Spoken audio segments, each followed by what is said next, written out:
Before we dive into the next exciting story, drop a comment below and let me know, what time is it where you're watching from? I'm curious to see where everyone's tuning in from around the world. Before we dive into the next exciting story, drop a comment below and let me know, what time is it where you're watching from? I'm curious to see where everyone's tuning in from around the world. I remember the quiet more than anything, that kind of quiet that doesn't calm you, it corners you. Presses against your ears until your own breath sounds too loud, until you start to feel like something is wrong and the forest around you is holding its breath. It was September when I took the trip, the kind of early fall where the leaves haven't yet turned, but the air has a bite to it, especially after dark. I was 37 years old, divorced, newly unemployed, searching for something I couldn't name. So I hit the road in my old Volkswagen Westphalia. I told myself it was to clear my head, but honestly, I think I was running. From bills, from expectations, from that cold, dead space inside me that had grown over the past year. The trip started normal enough, northern Arizona, then up into Utah. I camped in Zion for 2 nights, then Bryce, and then I pushed east into Colorado. I was chasing some rumor of silence, some idea that if I went deep enough into the wilderness, something would change in me. But I didn't expect that the silence I found would feel like it was hiding something. There's a campground in the San Juan National Forest, small, tucked off a dirt road about 45 minutes outside of Silverton. No ranger station, no cell signal, no electricity, just 6 primitive sites scattered between massive ponderosa pines, most of them unmarked. I found it by accident. I wasn't looking for it. I was actually trying to get to a more developed campground by the river, but I took a wrong turn up County Road 587 and saw a wooden sign with a faded carving that just said Corwin Flats. No online records. Not on Google Maps. Just there. I should have turned around, but I didn't. I remember pulling in and feeling that strange sensation in my chest, that tightness, like I was being watched, even though there was no one else there. My tires crunched over gravel, then dirt, and I parked at the 3rd site, which overlooked a shallow ravine. The sun was already starting to dip behind the peaks, bleeding orange light through the trees. I didn't hear any birds, no wind, just the occasional creak of the forest. That first night, nothing happened. Not really. I cooked some chili on my propane stove, sat in my folding chair, watched the stars come out. But I remember the way the darkness felt thicker here, heavier. I've camped in dozens of national forests. I know what night sounds like. You get crickets, owls, the rustle of small animals, but here, once the sun set, it was like the whole place exhaled and then refused to breathe again. I went to bed just after 9, lay there in my sleeping bag in the top bunk of the Westphalia. The windows cracked slightly, and that's when I heard it. Knocking, 3 slow, heavy knocks. Not on my van, not close. It sounded like it came from somewhere down the ravine, wood on wood, or maybe wood on something else. At first I froze, my body tense, heart pounding. I told myself it was a branch falling or a deer bumping into something. But deep down I knew better. The rhythm was too intentional, too human. Knock, knock, knock, and then silence again. I barely slept. When I got up the next morning, I checked the area around the van. No footprints, no broken branches, nothing. The air felt colder than it should have, like the temperature dropped faster here than anywhere else. I remember stepping out with my coffee and seeing my breath, even though it was barely 50 degrees. There was dew on the grass, but none on the windshield. That struck me as odd. I didn't have an explanation for it. Around 10 a.m., a couple pulled into the campsite next to mine. Maybe late 50s, retired. Colorado plates on a Class B rig. We made polite conversation, nothing deep. They introduced themselves as Rick and Teresa. They said they'd been coming to this spot every September for the last 6 years. I asked them about the knocking. Rick's face changed. He looked away for a moment, then forced a chuckle. Yeah, this place has its quirks, he said. Just the wind in the trees. Echoes. You'll get used to it. But Teresa didn't say anything. She just looked at me with these tired eyes like she wanted to say something else, but couldn't. That look stuck with me. A knowing look. A warning, maybe. But she stayed silent. I should have left that day, but I didn't. That night, I kept the van locked, shades drawn. I didn't cook, just ate some trail mix and lay in bed with my flashlight on. I tried to listen to music but turned it off after 5 minutes. The silence outside made it feel like the songs were mocking me. Then, sometime past midnight, I heard it again. Knock, knock, knock. This time, closer. Still not on the van, but maybe 50 feet away. Down by the tree line where the shadows swam together, I grabbed my flashlight, clicked it on, and aimed it toward the sound. Nothing. Just trees. Stillness. And then I heard breathing. Not mine. Not heavy. Not animalistic. Just soft, slow breaths coming from the dark. Right outside the cone of light. I couldn't move. I didn't blink. I just stayed there, frozen, waiting, listening. And then it stopped. No footsteps. No rustling. Just gone. The next morning, Rick and Teresa were gone. Their site was empty. No sign of packing, no tire tracks. Their camp chairs still out, their firewood still stacked. Cooler unopened, like they just disappeared. I walked over and knocked on their van door, hoping maybe they were still inside, but the van was locked. I looked in through the windshield. Their keys were still on the dash. Teresa's purse on the passenger seat. And that's when I noticed something else. 3 dark smudges on the rear window, about the size of a human hand. They looked like they'd been left by something oily, but not fresh, like someone had touched the glass weeks ago and the imprint just stayed. I backed away, cold sweat on my neck. I tried to rationalize it. Maybe they went on a hike. Maybe they had an emergency. But their hiking boots were still on the ground by the fire ring. No footprints led into the woods. And their cell phones, both of them, were still plugged in and charging inside the van. I waited until noon. Then 2 p.m., I honked the horn, yelled their names. No answer. I told myself I'd drive to the ranger station the next morning and report them missing. But part of me already knew that wouldn't matter. Because that night, I didn't hear the knocking. I heard something worse. Whispering. It started just after midnight, faint at first.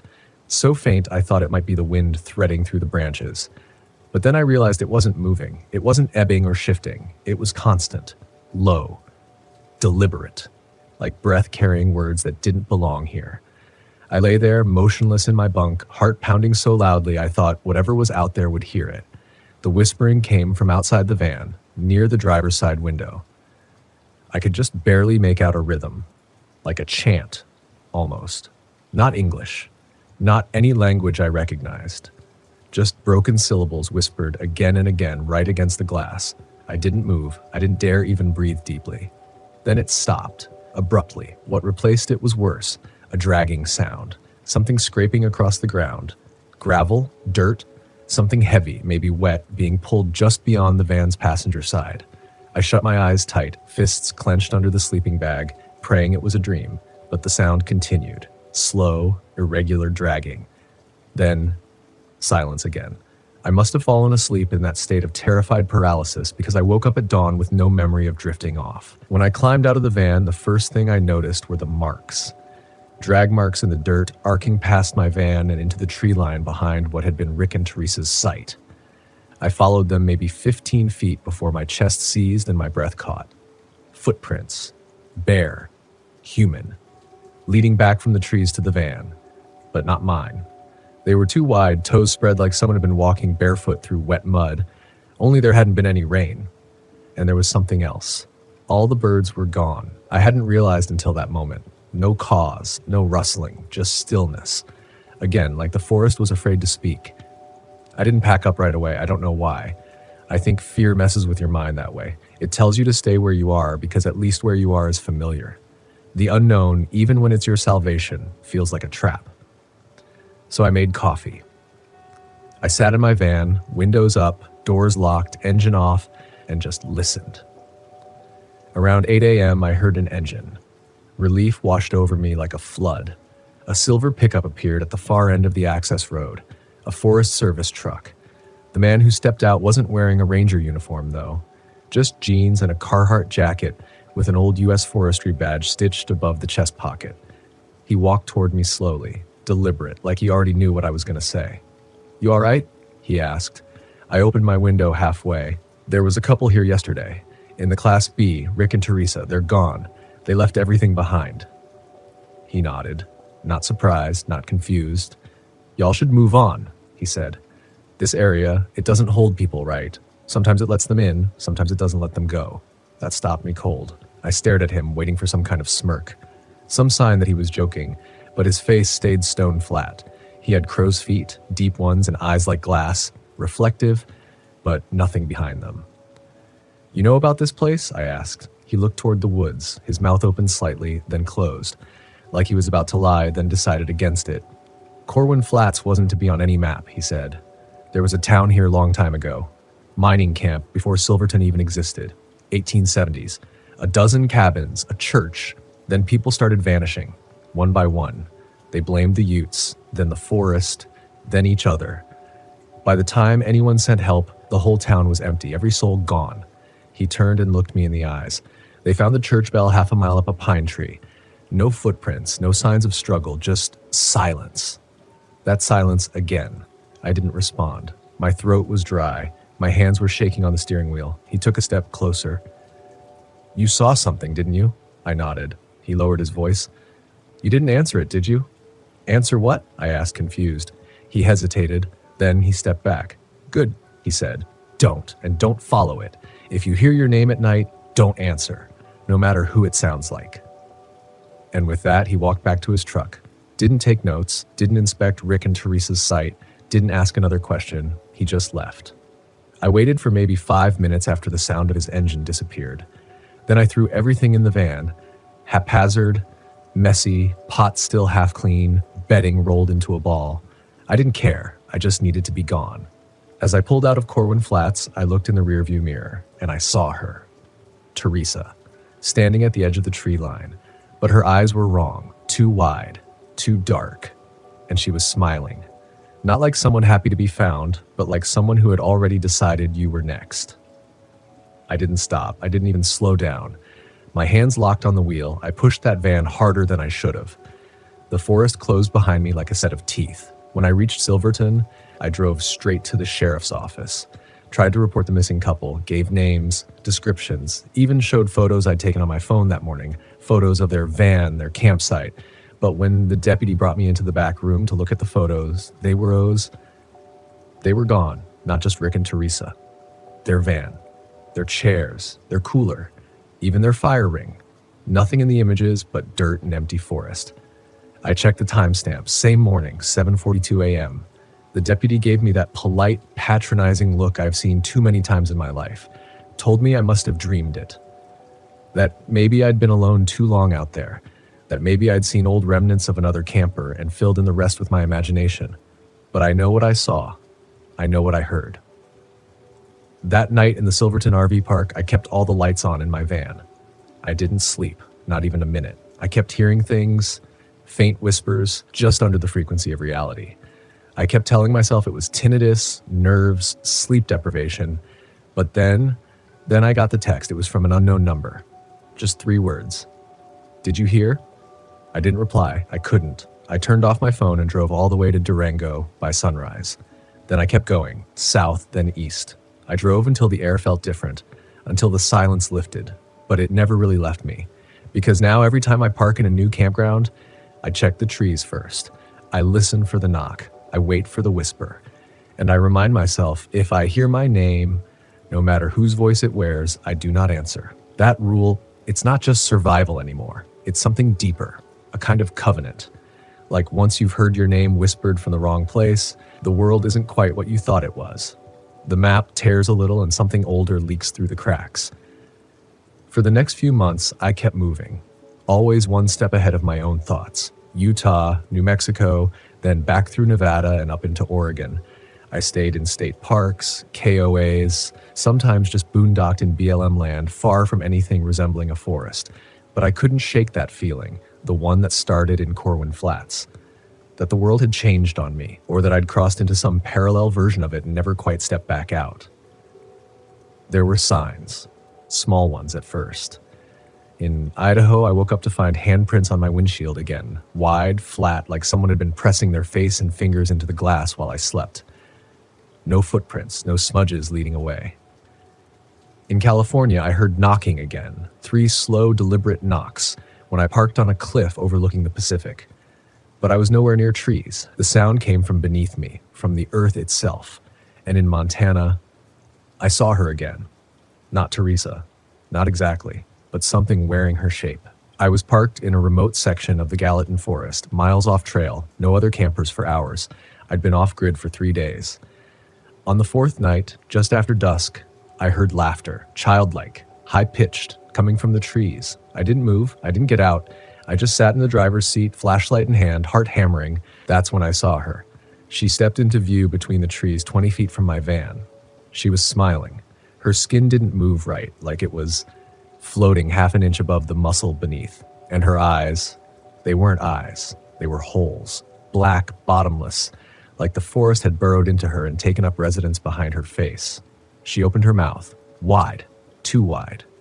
And in a perfect imitation of my mother's voice, my mother who died when I was 16, she said, "Honey, open the door." That was the first time I truly panicked, not the slow burn dread I'd felt in Colorado. This was raw, full-body terror. The kind that shreds logic. I turned on the ignition and peeled out, didn't care about trees or rocks or what I ran over. I drove through the night, only stopping once I reached a crowded truck stop on I-90. I slept there, engine running, doors locked, the buzz of semi-trucks around me, the only lullaby I trusted anymore. After that, something broke in me. I stopped camping. I started staying in motels, small ones, ugly ones. Didn't care, as long as they had fluorescent lights and concrete walls. But the silence followed. Sometimes I'd wake up in a Motel 6 in the middle of Nebraska and find my phone turned on, the screen showing an open text conversation I didn't start. Always the same message. Come back. I thought I was losing my mind. Truly. I booked a therapist. I saw a sleep doctor. I even agreed to a psychiatric evaluation, but they all told me the same thing. PTSD, trauma, some latent hallucination, my mind reacting to isolation and fear. They told me to rest, to breathe, to ground myself, but none of them had been there. None of them had heard the knock, and none of them had watched two people vanish as if they'd never existed. So I stopped talking about it. I stopped trying to prove it. Instead, I did something I hadn't done in a long time. I went home, sold the van, gave away the camping gear, moved into a third-floor walk-up in a small town where the closest tree was half dead and growing out of a sidewalk crack. And for a while, I found peace. But peace is fragile, because 2 weeks ago I received a package, no return address, postmarked from Colorado. Inside was a single Polaroid. It was my old campsite. Site 3, Corwin Flats. Taken at night. My van was there in the frame, headlights off, and standing next to it, Rick and Teresa. Only their faces were wrong, twisted, blurred, like whoever took the picture had shaken the camera. But the rest of the photo was crystal clear, and written on the back in handwriting that looked eerily like my own, "You left the door open." I don't remember taking the photo. I don't remember ever going back, but something deep in me stirred when I touched that picture. Like part of me had gone back, or never really left. I burned it in my kitchen sink, watched the edges curl, the plastic blister. But even as the flames devoured it, I swear, I heard the knock. Not on the door, not on the wall, but inside me. Like whatever it was had found a place to live. And maybe that's what scares me the most. That this thing, whatever it is, whatever ancient force or sickness or intelligence hides in the quiet corners of this country, it doesn't want to kill you. It wants to change you, make you forget, make you question, then make you believe. Not in God, not in science, but in it. It feeds on silence, on unanswered questions, on those moments in the middle of the woods where your gut screams run and your brain whispers, don't be ridiculous. So here's what I've learned. If you're ever in a campground and the forest goes quiet, really quiet, leave. If you hear a knock, 3 slow, deliberate knocks, and it doesn't make sense where it came from, do not investigate. And if someone you love calls your name from the trees, but something inside you hesitates, trust that hesitation. Because once you answer, once you let it know you've heard it, it knows your voice too, and it will follow you. Campground to campground, motel to motel, city to city. It doesn't want to haunt you. It wants to become you. And one day someone else, someone lost, broken, running from themselves, will pull into the same quiet forest. They'll see a flash of movement near the trees and they'll think, maybe just a hiker. Maybe they'll meet someone kind, friendly, a couple who's camped here for years, and maybe they'll be told, It's just the wind in the trees. You'll get used to it, and then it'll start again. A cycle that has no beginning, no end, only the silence in between. So if you're out there in your RV, chasing the quiet, the peace, the wilderness, be careful what you chase, because something out there is chasing you too, and it's patient, it's kind, it waits, and it always knocks 3 times. The wild heals you. That if you drive far enough past the last gas station, beyond cell service, into the forgotten dirt roads of America's national parks, something inside you will come alive again. They never tell you what else wakes up out there. This is a story I've never told out loud, not to friends, not to family, because once you say something like this, something unbelievable, the world starts to look at you differently. But I think it's time to talk about what I saw, what followed me, and how it changed the way I look at every mountain trail, every backcountry camp, every flicker in the trees after dark. This isn't a campfire story. It's not about monsters with claws or some shadow man with glowing eyes. It's about what fear does when there's no one else around to talk you out of it. It's about the quiet, the kind that stares back. This is the dark side of RV camping in national parks. And if you love the road, like I do, you might want to hear this before your next solo trip. I used to think national parks were sanctuaries, quiet stretches of earth where time moved differently and the weight of the world lifted just enough for you to breathe, where the sky deepened in color and trees whispered secrets in languages older than the bones of this country. I thought they were safe, sacred. But sometimes the most beautiful places are the ones that want you gone. It was early September when I took the trip, that strange, quiet part of the year when the parks empty out just enough to feel like you've got the whole wild to yourself. I was driving my 1982 Volkswagen Westfalia, mustard yellow, patches of rust along the driver's door that I kept meaning to fix. I'd named her Elsie. She had that slow, loyal engine hum that always sounded a bit like breathing, like the van itself knew how to exhale in the silence between pine trees and highway static. I was headed for Glacier National Park. I'd been there once before, years ago, but that trip had been with a friend. This time, I was going alone. Solo camping always drew some raised eyebrows back home, especially from my mom, who thought alone meant inviting trouble. I brushed it off. I was 34, single, and stubborn, not the good kind of stubborn either. The kind that doesn't backtrack even when something feels off. The kind that ignores the subtle weight in your chest when the wind changes. The drive up from Missoula was uneventful. Gas station burritos, radio static, a hitchhiker I didn't stop for. I passed towns so small they didn't seem to breathe anymore. Just clusters of boarded up windows and signs hanging sideways. Somewhere around Flathead National Forest, the sky began to shift. I don't mean weather-wise. I mean in tone. Like it stopped being overhead and started being something that watched. I pulled into a remote campground called Bowman Lake. You had to take this gnarly washboard dirt road for about 6 miles to get there, and I swear that road was older than it looked. Trees leaned in on either side like they'd been waiting for someone to trap between them. My van rattled the whole way down, and a couple times I thought I heard something clatter loose in the back, but when I stopped to check, everything was fine. When I got there, only 2 other campsites were occupied. An older couple in a sleek silver Airstream, and a solo hiker parked further down in a black Tacoma with a rooftop tent. We all gave each other that polite nod campers do, just enough to say, "I see you," but not so much that it invited real conversation. I backed Elsie into a shaded corner of the lot, set up my chair, and let the quiet settle around me like a second skin. That night, I didn't sleep well. It wasn't the cold, though the temperature dipped lower than I expected. It wasn't even the lack of cell service. I'd gone days without reception before. It was the feeling that I wasn't the only thing awake. Around 2 a.m, I heard it. A tapping, soft, inconsistent, like someone drumming fingers on wood, then stopping, then doing it again. I sat up in the dark, barely breathing.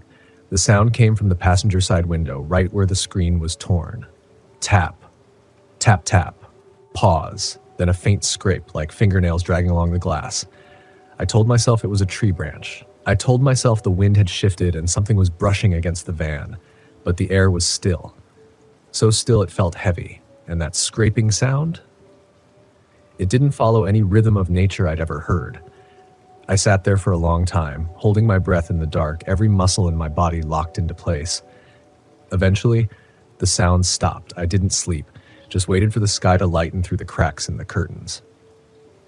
The next morning, I checked around the van. There were no branches anywhere near that side. Nothing that could have tapped or scraped the window.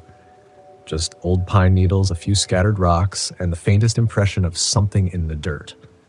Not a footprint, more like an absence, as if something had leaned against the earth without quite belonging to it. I didn't mention it to anyone. The Airstream couple was already gone.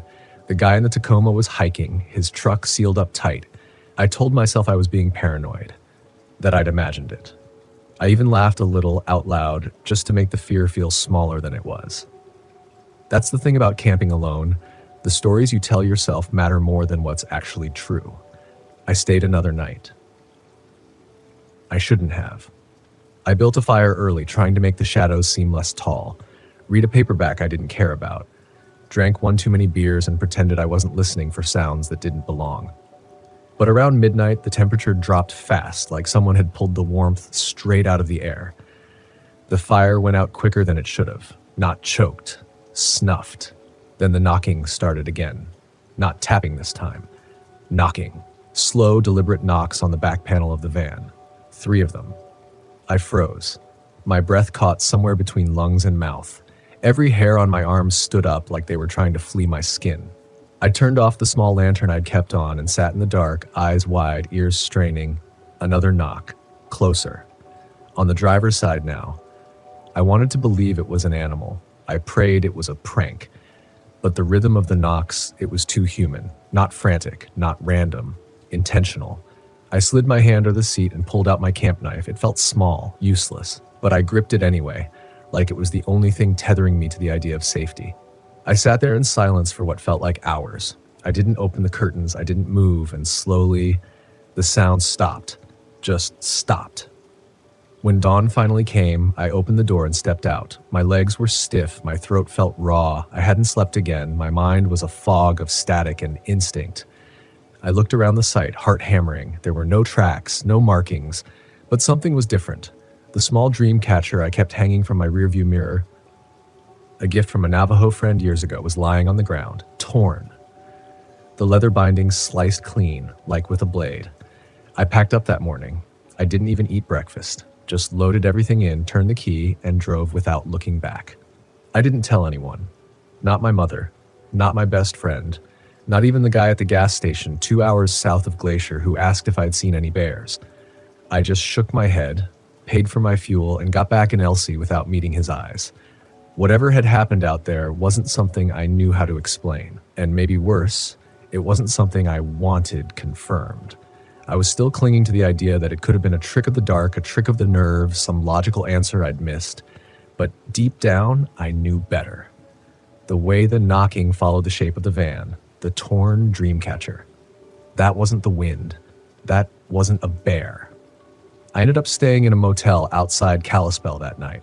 One of those roadside places that smelled like wet carpet and wood paneling. I didn't even care. It had locks and lights and a front desk clerk who made bad coffee and called me darlin' with just enough distance to not feel like a threat. I remember sitting on the edge of the bed, staring at the patterned wallpaper, trying not to think about the shape I'd seen in the dirt, that strange void where something had leaned without leaving a print. Sleep came, but it wasn't restful. Dreams full of long corridors and dark forests that blinked.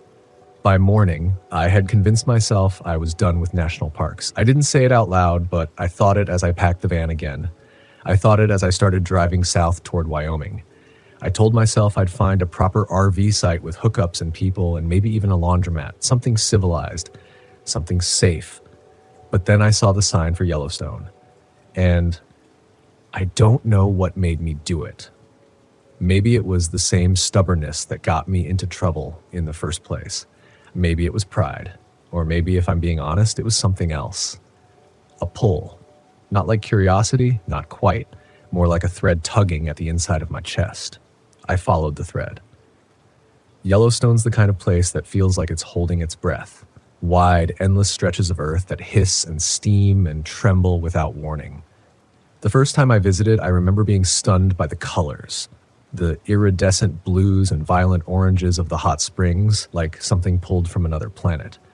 But this time, the color felt sick. The steam was too thick. The heat too silent. I kept the windows cracked, but not enough. The smell of sulfur crept in anyway. I camped just inside the east entrance at a spot called Eagle Creek. It wasn't an official campground, just a pull-off where backcountry hikers sometimes set up for a night. I probably shouldn't have stayed there, but I told myself I'd only sleep for a few hours before pushing on to Jackson Hole. I even left the driver's seat clear in case I needed to bolt. And I should have. God, I should have. I fell asleep around dusk. No fire this time, no beer, no chair. Just closed the curtains, locked the doors, and wrapped myself in my old fleece blanket, the one that always smelled faintly of campfire smoke and peppermint oil. At some point in the night, I woke up gasping. The air inside the van was wrong. Not stale, not cold, just wrong. Too quiet, like sound itself had been sucked out of the space. I sat up, ears straining, and I realized something horrifying. I couldn't hear the wind. No insects. No distant coyote howls. Not even the soft creak of the van shifting its weight. It was like the world outside had pressed a finger to its lips and said, shh. Then the smell hit me. Rot. Not dead animal rot. I'd smelled that before. This was different, like something had died long ago and then been dragged back from wherever it went. It filled my nose, my throat, the soft flesh under my eyes. I gagged and threw open the small skylight vent, desperate for air. That's when I saw it. A figure. About 30 feet from the van, just at the edge of the tree line. Not moving, not watching.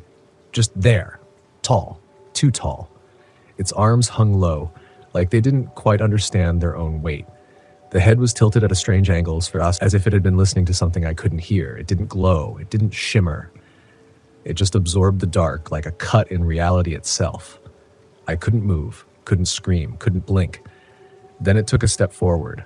My hand found the keys on instinct. I slammed them into the ignition and turned, but the engine didn't catch.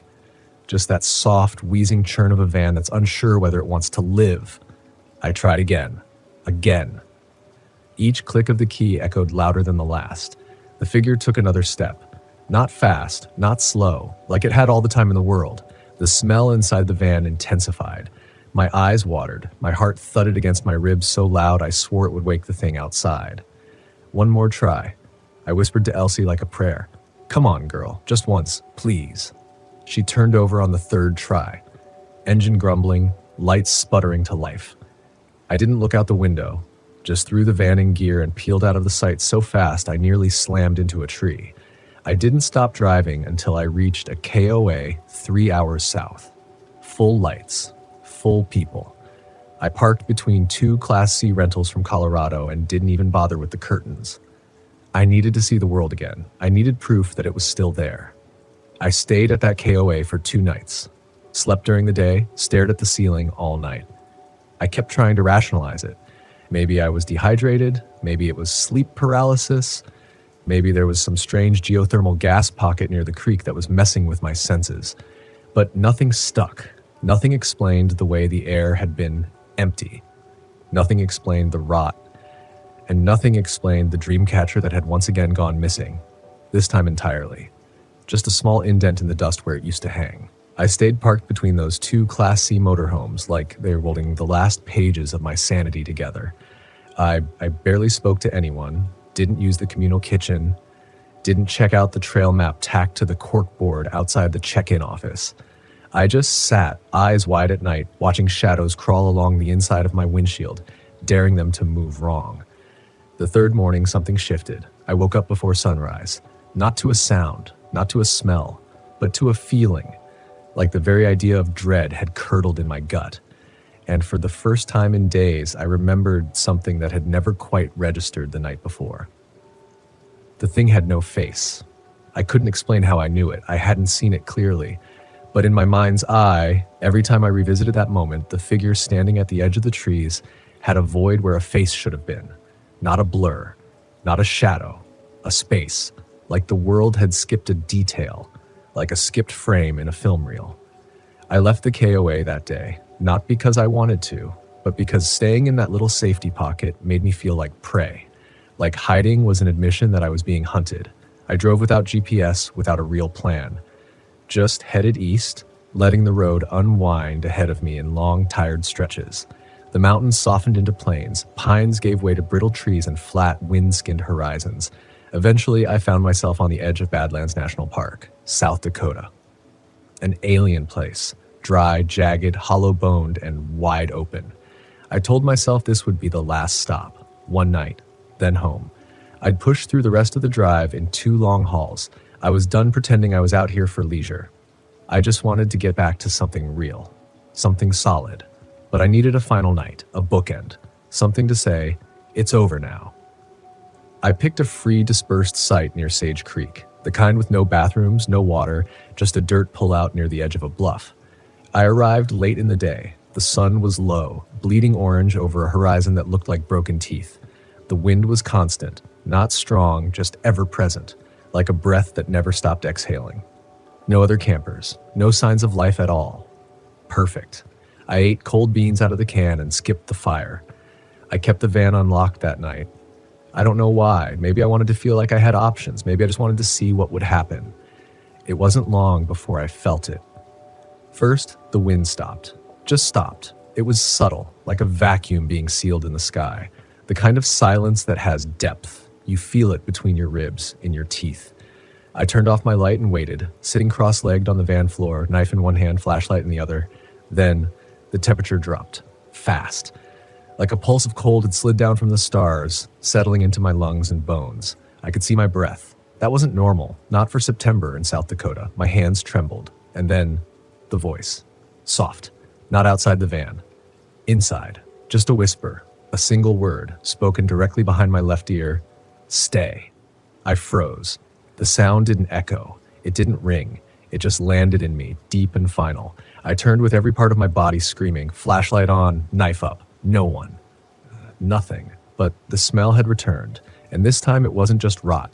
It was something worse. Memory. The scent triggered something buried. A childhood hallway, damp carpet, a locked door no one was allowed to open. The way my father's voice used to change when he was drinking. I hadn't thought about those things in years, and now they flooded me. Uninvited. Violent. As if this thing, whatever it was, didn't just exist in the dark outside. It lived in memory, in regret, in buried corners of the mind that you thought time had paved over. I started to cry. Not loud, just soft, involuntary tears that came without sound.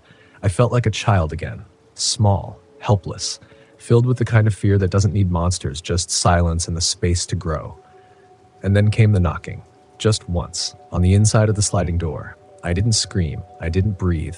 I just sat there as something tapped from the inside of my van. I stared at the metal, willing it to ripple, to give itself away. It didn't. I grabbed my keys and bolted for the driver's seat, throwing open the door without looking.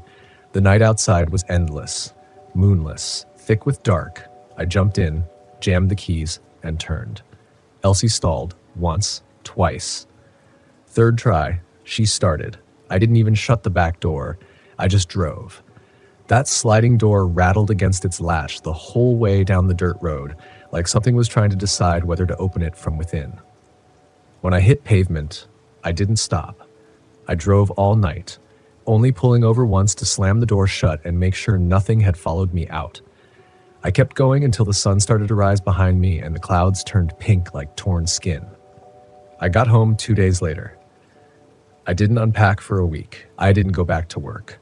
I didn't even take Elsie to the mechanic, even though her brakes were screeching and the engine kept idling too high. Every time I sat in the driver's seat, I felt like I was inside a lung that had once held something else. And then one night, I finally walked out to the van with a trash bag to clean it. That's when I found the third one. A dream catcher. Not mine. Not the one that had gone missing. This one was older. Leather gone pale. Feathers rotted. Web broken in the center like it had caught something too large. It was tucked under the driver's seat, wrapped in an old, yellowed napkin. Smelled like smoke and blood. I didn't touch it. I shut the door, locked it, went inside and didn't sleep for 3 nights. It's been 7 months now. Elsie sits in my driveway under a blue tarp that doesn't quite reach her back wheels. I still haven't touched the dream catcher. Every few weeks I think about opening that door again, taking it out, burning it maybe, giving it back to the earth or the wind or whatever nameless thing it once tried to trap. But I don't. Not because I'm scared of it, though I am, but because I've started to understand something I never asked for and can't unknow. Some places remember you. Some places carry the shape of your fear like a footprint in wet dirt, waiting for your return. And some things out there in those wide, empty lands where the sky weighs heavy and the dark is deeper than memory, they recognize the echo of someone who once saw them, even for a second. They remember the ones who ran. I haven't been back to a national park since. I still think about it though. The open road, the early mornings with the van windows fogged up and the sound of a jet boil hissing to life, the smell of pine, the feeling of being away from bills, from city noise, from the crushed rhythm of routine. That part never left me. It haunts me in a different way. But now, when I feel the itch to return, I hear that voice again. Soft, close, stay. Not like a warning, like a command. I used to think fear was loud. Panic, screams, slamming doors. But that's not real fear. Not the kind you meet when you're truly alone in a place untouched by light, where your phone is dead and the nearest help is a vague red dot on a ranger map. Real fear whispers. It asks questions you don't want answered. It shows you mirrors you didn't know were there. It reaches into the soft, hidden parts of your memory and pulls out the worst of what you thought you'd buried. Fear doesn't chase you, it waits. And it waited for me. From Glacier to Yellowstone to the Badlands, it changed shape, changed voice. It never needed a face. It just needed the right silence to echo inside. Looking back, I realize I was never alone on those trips. Not really. And not in the obvious way. Not, there's a man in the woods alone. I was followed by something older than names. Something that only reveals itself when you believe you're safe. That's the lesson no one tells you about solo RV camping. The national parks brochures show you elk and geysers and friendly chipmunks, but they don't show you what happens when the sun goes down and the last fire dies and there's no one but you and the dirt and whatever stories the ground still remembers. They don't show you how thin the skin of safety really is, or how close you come to tearing through it. I used to laugh at the warnings. The articles that said, don't camp alone, don't go off-grid without telling someone, don't trust the dark. I thought they were written for people who didn't know what they were doing, people who packed too much bug spray and got nervous when their cell signal dropped. But those rules weren't made for the weak. They were made for the ones who knew what the wild could actually do. Not just in body, but in mind, in soul.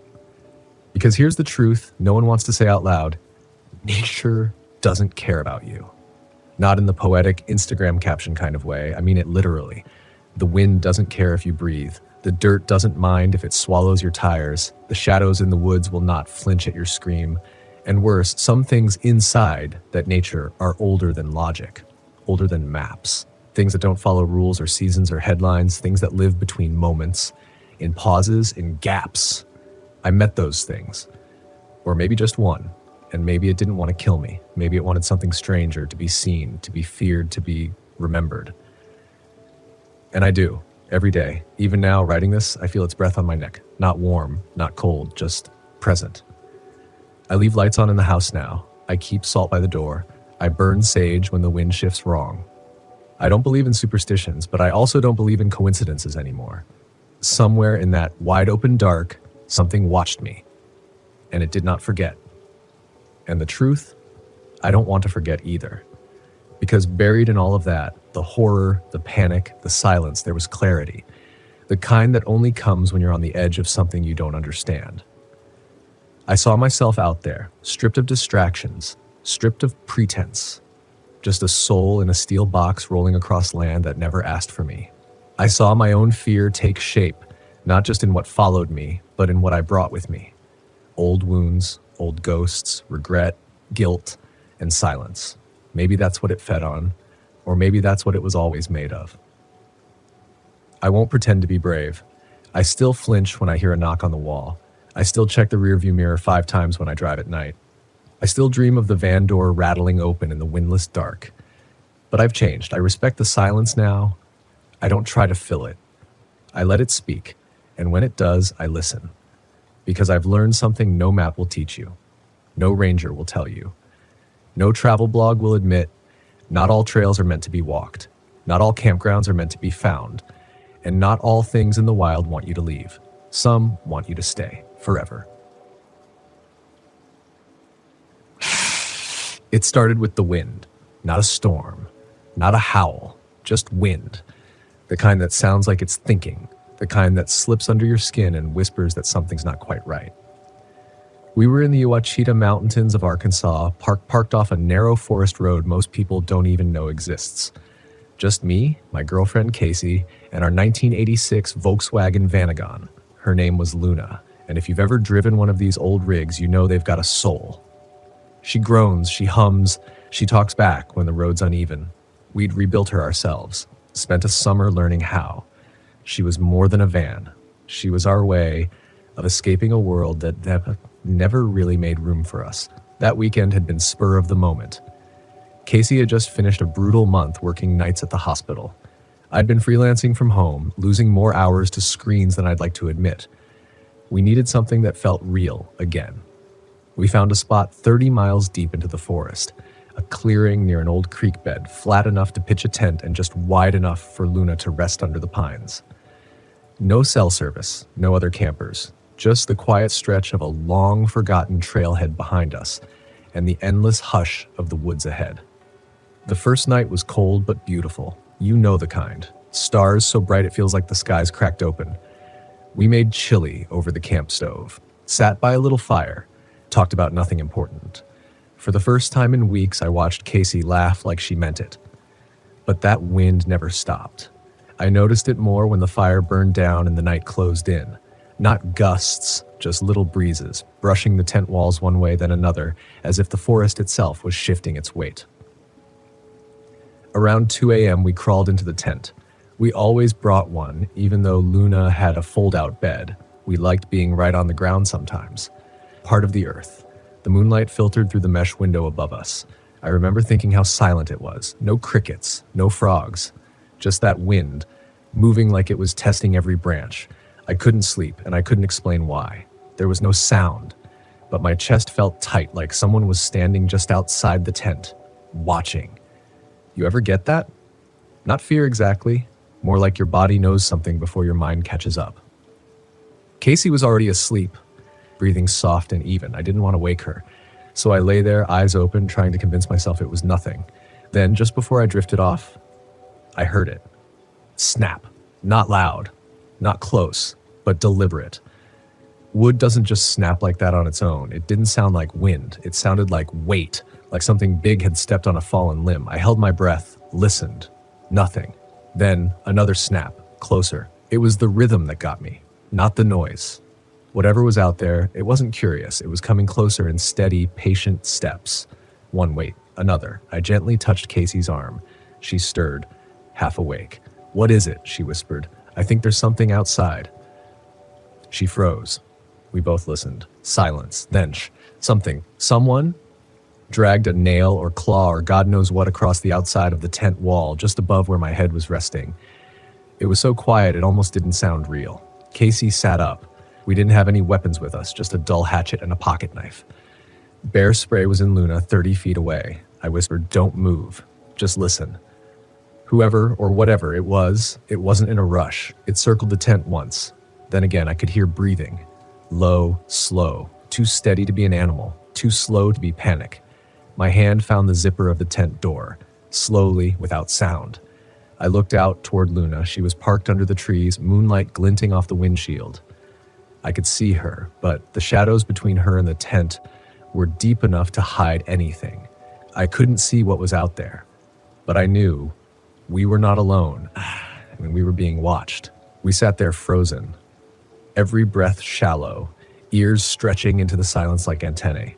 I couldn't tell if it had stopped moving or just gotten quieter. The second hand of my watch ticked loud in my head.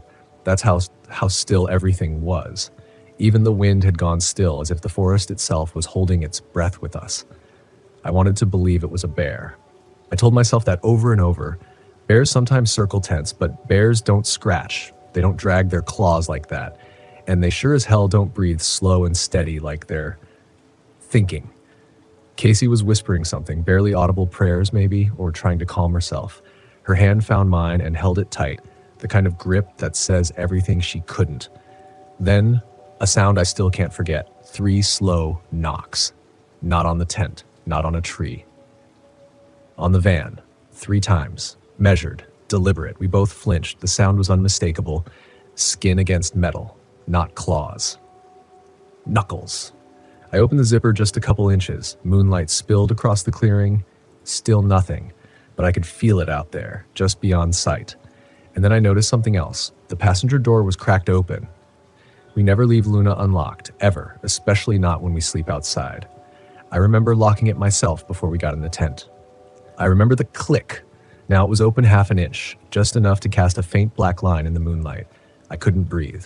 My brain was searching for a rational explanation. Wind? No. An animal couldn't open that latch. A person? But how?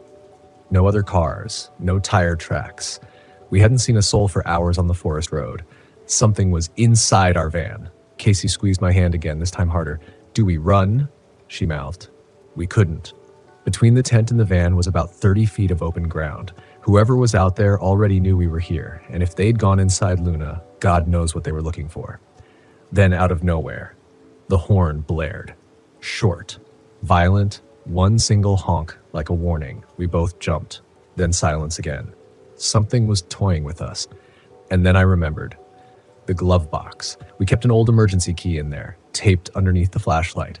Someone had gotten in and found it. A shadow passed behind the windshield, a human shape, broad shoulders, could have been a man or something shaped like one. But there was no sound, no footsteps, no creak. And then, like it was deciding something, it shut the passenger door, quietly. Clicked it shut like it lived in that van.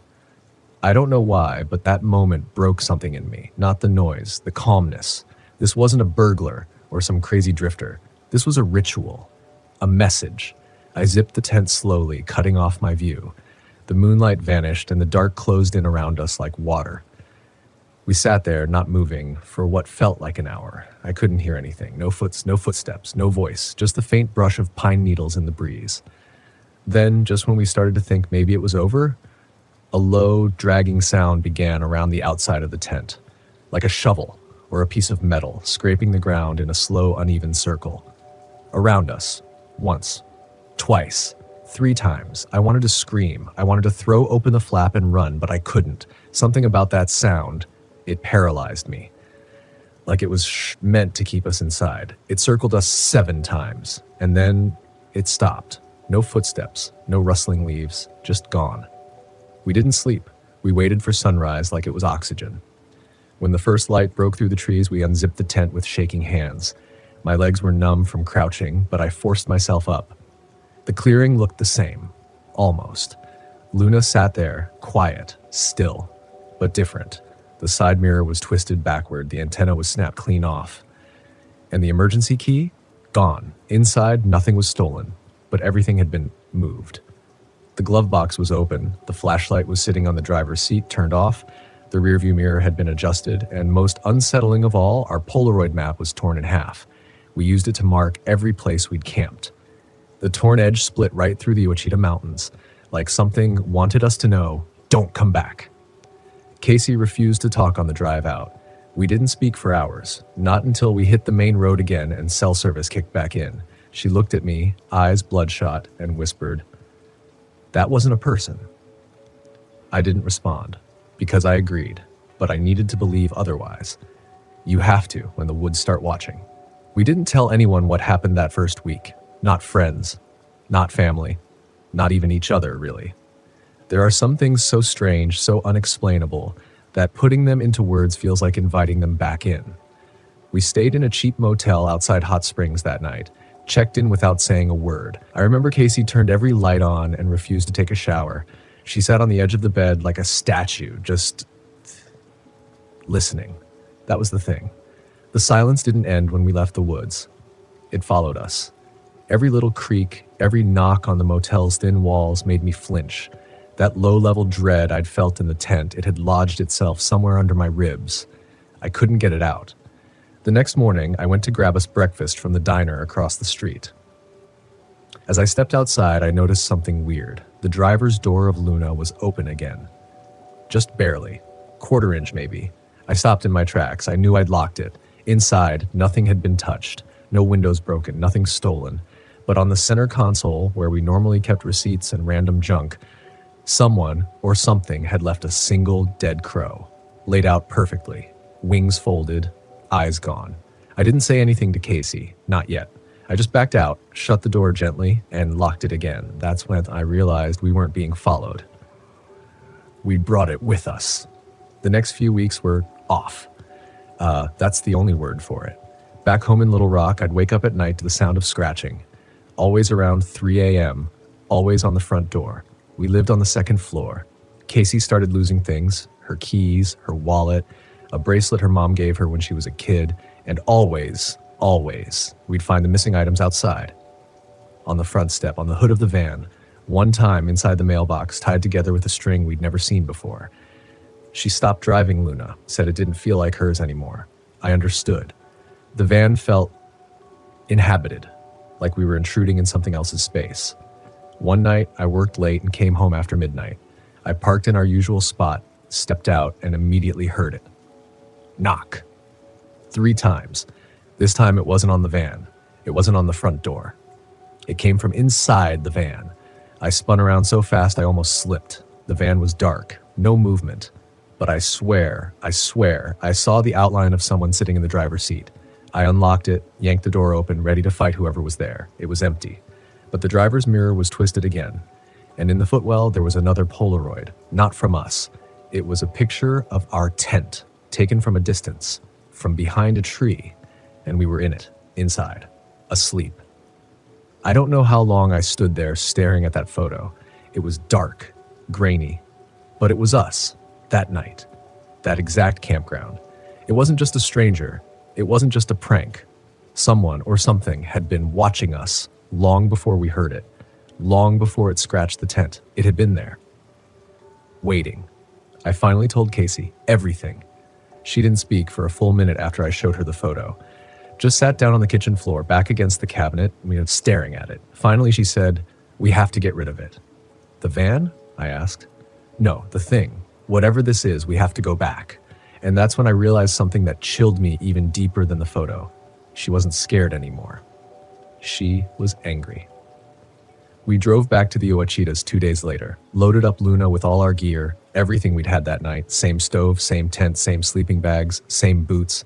We even waited until the same moon phase. It was Casey's idea.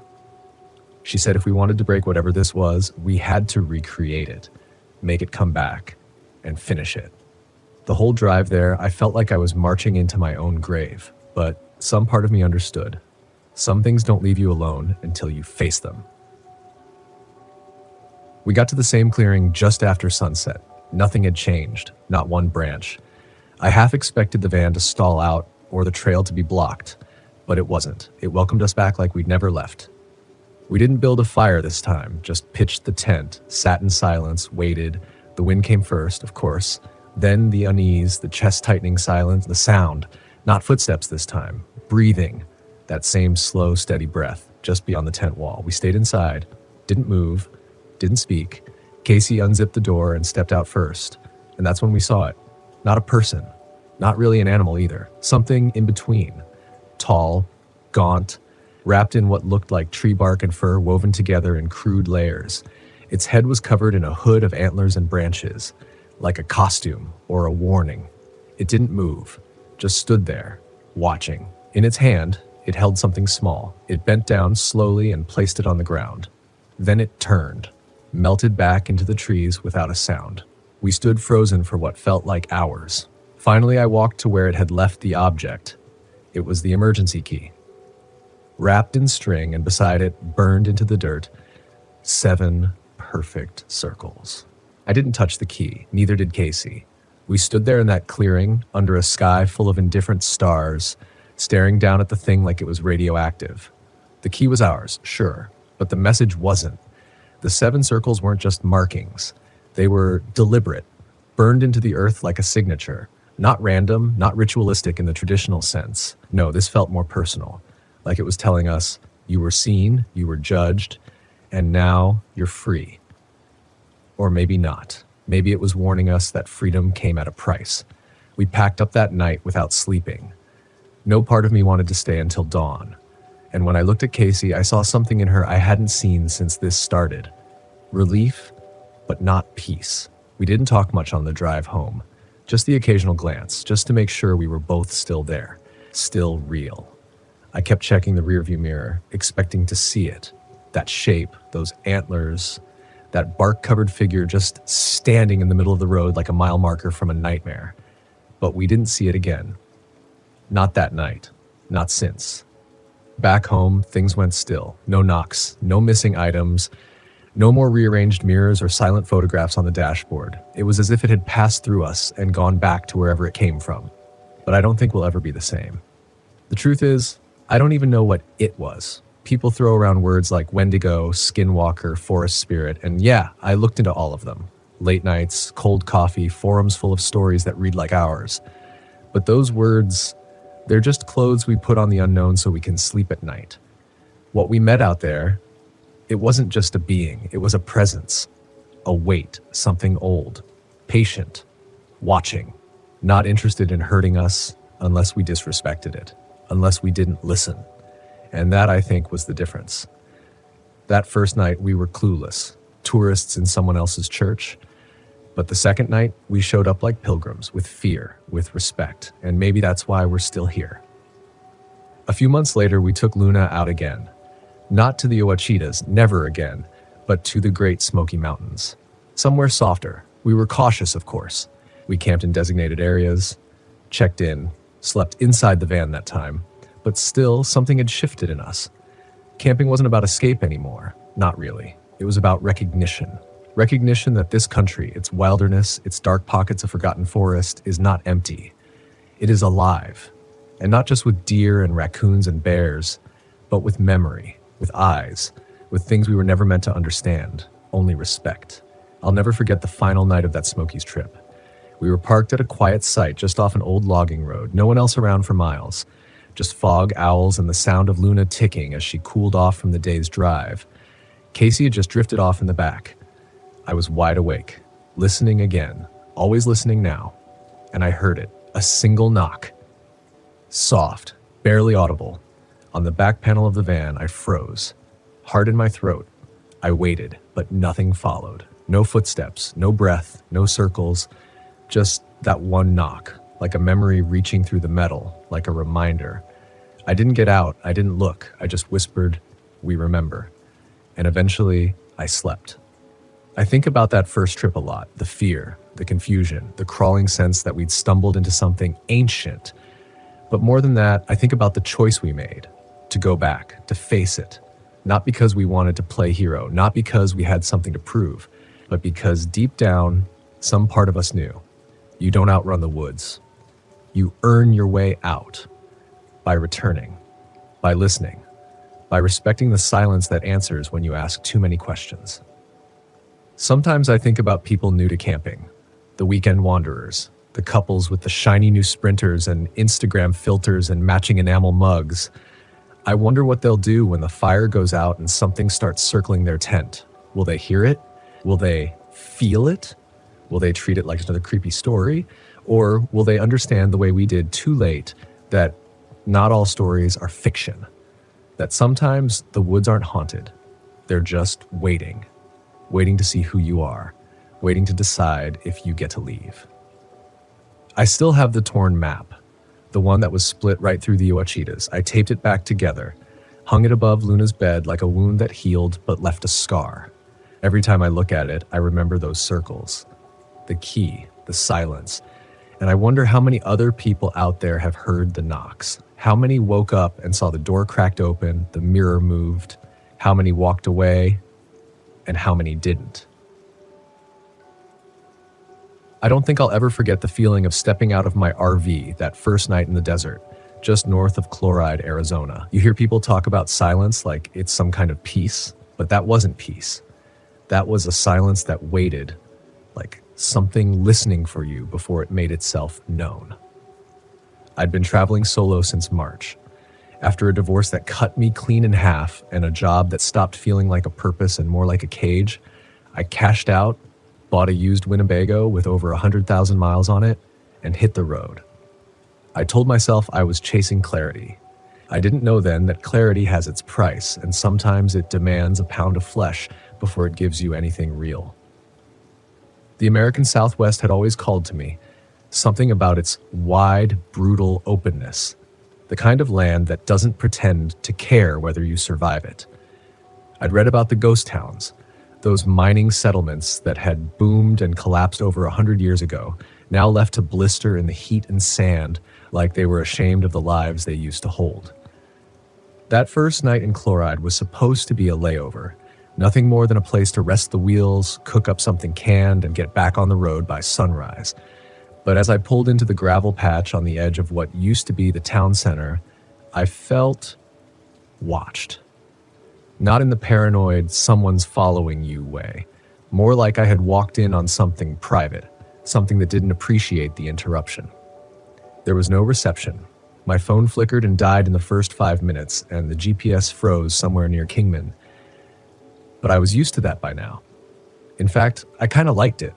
No messages. No reminders, just the stillness of the open land. But this time, that stillness wasn't comforting.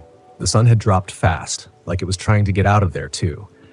Desert sunsets are supposed to be beautiful, right? Pink-orange clouds, horizon that stretches forever. But that one, it felt like a warning. The light didn't fade so much as flee. By the time darkness settled in, the wind had picked up, dry and whispering through the brittle brush. I walked a short distance from the RV to stretch my legs and get a look at what was left of Chloride. Old wooden structures barely standing, signs bleached blank by the sun, rusted out tools half buried in sand like bones. There were things that didn't belong, like the doll's head sitting neatly on the windowsill of a caved-in shack, or the metal swing set still intact, swaying slow in the wind, even though the air had gone still the moment I approached. That was the first time I noticed the sound. It wasn't loud. That's what made it worse. A kind of tapping. 3 taps. Then nothing. Then 3 again. Not rhythmic, not mechanical. Almost like someone tapping their fingernails against wood from the inside of something. I tried to laugh it off. Wind, maybe. Or an old pipe creaking. But I couldn't quite place the direction it came from. It moved, or felt like it moved. I backed away, paced slow, eyes scanning the windows of the dead buildings. I knew I wasn't supposed to feel afraid. I mean, fear is for the unprepared, right? But the desert doesn't care what you think you know. And the ghost towns, well, they carry more than just the weight of what used to be. I turned back toward my RV. But it wasn't the same. Something was off. The side mirror, which had been angled slightly down to reflect the rear tires, was now pointed directly outward. I hadn't touched it. I knew I hadn't, and even if the wind had moved it, it would have moved both. But the other mirror was untouched. I walked faster now. Not running, God forbid I feed that kind of energy into whatever this was. But my heart had already picked up the rhythm I'd heard in those taps. Inside the RV, everything was exactly where I left it. Except for one thing. A photo, tucked inside a drawer near the sink, of my brother and me when we were kids, sitting on the steps of my grandfather's cabin in Wyoming. It had been in that drawer since Utah, folded, out of sight. Now it was sitting in plain view on the kitchenette table, perfectly centered, like it had been placed there. I froze. The air inside the RV was colder than it had any right to be. Not cool. Cold, like a fridge door left open too long. I touched the walls. Dry. No condensation. The fridge itself was unplugged. I'd been running off solar all day. So where the hell was the cold coming from? I wanted to leave. Every cell in my body screamed to get behind the wheel and not look back. But another part of me, the part that had come out here to lose everything so I could find something true, that part said, stay. Face it. I locked the RV door, pulled the curtain, and turned on every light I had. That night, sleep came slow and broken. I kept hearing the taps, always in 3s, always just as I began to drift off. I started counting them. Sometimes they came from the back of the RV, sometimes from beneath it. Once, I swear to God, from inside one of the cabinets. But I checked over and over, nothing. Empty. And then, around 2:17 a.m., I heard the voice. Faint, a whisper so thin I couldn't tell if it was real or just the last stage of exhaustion. It didn't say my name. That would have been too easy, too clear. It just said, not yet, like a warning or a promise. I sat bolt upright, breathing heavy, pulse so loud I couldn't hear anything else. I grabbed the flashlight and scanned the windows. Nothing. No movement. But when I turned, the photo was gone. I didn't sleep after that. I just sat back against the RV wall, flashlight in hand, waiting for morning like it owed me an explanation. When the sun finally rose, it didn't feel like relief. It felt like escape. I opened the RV door, stepped out, and looked around, expecting to see signs that something had happened. Footprints, disturbed sand, anything. But there was nothing. Just the same, dead silence. Until I turned toward the shack with the doll's head. It was gone. The whole shack. Gone. Like it had never been there. I walked the entire site. I remembered exactly where it had been, the tire marks leading up to it, the small cactus at the corner. But where it once stood, there was only flat earth. Undisturbed. I should have left right then. I should have gunned it out of there, driven straight for pavement and cell signal and noise. But I didn't, because deep down, something in me knew. This wasn't just one ghost town. This was all of them. Connected. And whatever had followed me out of Chloride, it wasn't done yet. I left Chloride just before noon. I didn't say goodbye to the place. That kind of place doesn't deserve your manners.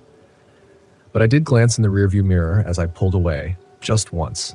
And I swear, for half a second, I saw the shack again. The one that had vanished. It was there, flickering like heatwave distortion, and then it was gone. I didn't stop until I reached a small desert town called Rhyolite, just over the Nevada border. Another ghost town. This one half museum, half haunted memory. I told myself I was there to see the Bottle House or the old train station. But the truth? I couldn't bring myself to go back to normal campgrounds. Something about the emptiness of the abandoned towns made the fear feel honest. I parked near the ruins of the old bank, windows blown out, roof sagging like it had taken a long, slow breath and never let it go. There were other RVs parked in the distance, but I didn't approach them. People tend to ruin the silence in the wrong way. The wind was steady here, not whispering like in Chloride, just dry and constant, like it was trying to erase everything one grain at a time. By evening, the feeling was back. Not fear exactly, not yet. Just that shift in air pressure, that quiet tightening of the skin across the back of your neck, like something was weighing the idea of showing itself. I tried to sleep early. I cooked some lentils, forced myself through a few pages of a paperback I'd picked up in Sedona, and lay back on the thin mattress, watching the vent fan spin above me. But there was a sound again, different this time. Not tapping, breathing, soft and shallow, like someone trying not to be heard. And it wasn't inside the RV, it was outside, just below the window. I sat up slow, heart beating so hard it made my arms tremble. The air was too still, no wind, no night animals, not even bugs. That silence again. I crawled toward the front of the RV, careful not to let the floor creak. I eased the curtain aside a few inches. No one, nothing but moonlight on sand and stone. My reflection blinked back at me in the glass. Wide eyes, cracked lips, a face that looked 5 years older than the one I'd left California with. Then it moved. Not a person, a shadow. It didn't walk. It didn't even slide. It just shifted, like smoke under glass. 1 second there was nothing beside the broken down post office. The next there was something. I gripped the curtain tighter, not out of courage, out of some irrational belief that if I kept watching, it couldn't move again. But it did move. Only when I blinked, and this time it was closer. I'd had enough. I reached for the keys, ready to drive until the sun came up, but my hand froze. Not from fear, at least not the kind I'd known before. This was something more primal, older, like I'd suddenly remembered a rule I'd forgotten. Don't run when the desert is looking at you. So I stayed. And then, as if nothing had ever happened, the night went still again. Like it had blinked back at me and decided to wait. The next morning, I found footprints, not in the dirt, not in the sand, but on the inside of my windshield, Small, narrow like a child's. They weren't dusty or muddy, just faint impressions in the condensation from my breath overnight. 4 steps, then nothing. I stood outside for a long time, trying to breathe through it. The dry heat stung my lungs, but at least it reminded me I was still real. I told myself it could have been me. Maybe I touched the inside glass without thinking. Maybe the breath formed some trick of light. But I couldn't fake the shape. They weren't mine. I left Rhyolite by noon and headed deeper into Arizona toward a place called Vulture City. I know. Why keep visiting ghost towns if something's following you? But that's the thing. I didn't feel like I had a choice anymore. Each town was like a station on a track I'd already laid down in my bones. I had to see where it led. Vulture City was hotter than any place I'd stayed. You don't realize how the sun can ache until you try to breathe in it. The gravel crunched differently under my boots, more brittle, like the land itself wanted to crack. There was a feeling in that town I hadn't felt before. Not dread, not the silence, shame. I can't explain it well. But the buildings here didn't feel empty. They felt humiliated. Like they remembered what they once were and couldn't stand being seen like this. Even the air felt embarrassed, moving in weak gusts that didn't commit to being wind. And something inside me began to break open. I started remembering things, not from the trip, from before, from childhood, from the days when my brother and I used to camp in the Rockies with our father. How one night I got lost in the woods and something called to me. A voice I didn't recognize but felt drawn to. I'd forgotten all about it until I stood beside the blacksmith's shop in Vulture City and smelled pine sap. Impossible in this desert. The voice came back then, not in my ear, in my memory. It whispered the same thing it had said all those years ago in the forest. This isn't where you were meant to stop. My knees buckled. I dropped to the dry earth and stared at my shaking hands. All this time, I'd thought I was running from something. My divorce, the life I'd ruined, the parts of myself I couldn't look at anymore. But what if I wasn't running from something? What if I was being called? I left Vulture City at sunset, but as I pulled away, the RV sputtered. The gas gauge was fine, battery charged, but it felt like something was pulling back, like the town didn't want me to leave. And then the music started. I hadn't touched the radio. It had been dead since New Mexico, but now it buzzed to life, static at first, then a tinny, warbling hum. Old, like a song from another time recorded on broken vinyl. A woman's voice, humming a lullaby. I turned the dial. Nothing changed. I pressed the power button. The music grew louder. My hands were sweating. I kept driving. Every knob I turned, every button I pressed, the song stayed the same. And then the voice whispered again. This time, not from the memory. Not from outside, from inside me. It said, next stop, the place where it ended. I didn't know what it meant, but I knew where I had to go next. Body, California. The last ghost town I ever planned to visit, and the place I swore I'd never return to. The road to Bodhi isn't one you stumble onto. You have to mean it.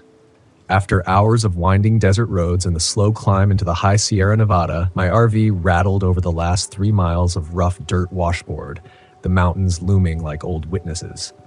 It was July, but the air had a bite, thin and sharp, as if the altitude had stripped the warmth out of the sun. Body had always sat heavy in my memory, like a weight I'd carried for decades and never named. I hadn't told anyone I'd been there before, not even my ex-wife. It was the first ghost town I'd ever visited when I was 16, and it was where I saw someone disappear. I parked the RV near the rusted sign at the entrance, Body State Historic Park, a town frozen in time.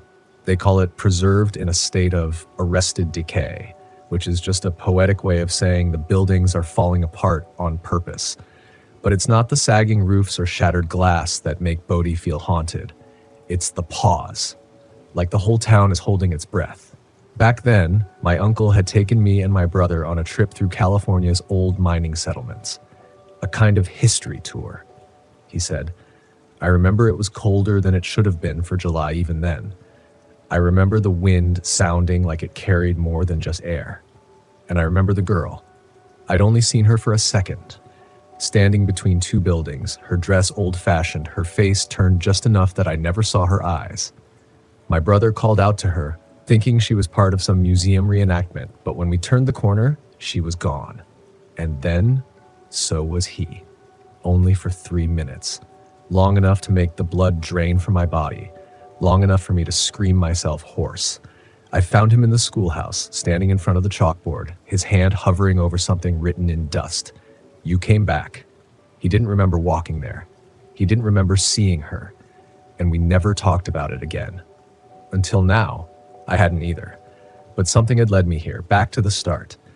The air and body felt denser than anywhere else I'd camped, like it carried sound in slow motion.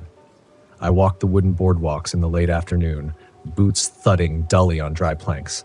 No tourists, not this late in the day. Just me, the bones of buildings, and a silence so thick it felt physical. Inside the general store, the shelves still held cans with faded labels. A ledger book lay open behind the counter, names scrawled in looping script from over 100 years ago. And then one name near the bottom that hadn't been there the last time I visited. My own. First and last. My handwriting. I stepped back, heart pounding. The light through the dusty windows shifted, and for a moment I saw movement outside. A flicker, a shape. The girl again, still 16, still standing between two buildings. She hadn't aged. Not a second. And when she turned this time, I saw her eyes. They weren't empty, they were mine. Not like mine. Mine. As if I were looking at a reflection of something I hadn't done yet. I stumbled out of the store, breath hitching, legs weak. The sky had turned a sickly shade of copper, and the wind started up, sudden, furious, almost alive. I ducked into the old hotel to escape the gust, but the door slammed shut behind me so hard the entire frame shook. It was darker inside than it should have been. My flashlight flickered once and died. No surprise. Batteries that lasted for weeks seemed to drain in these towns like the land fed on electricity.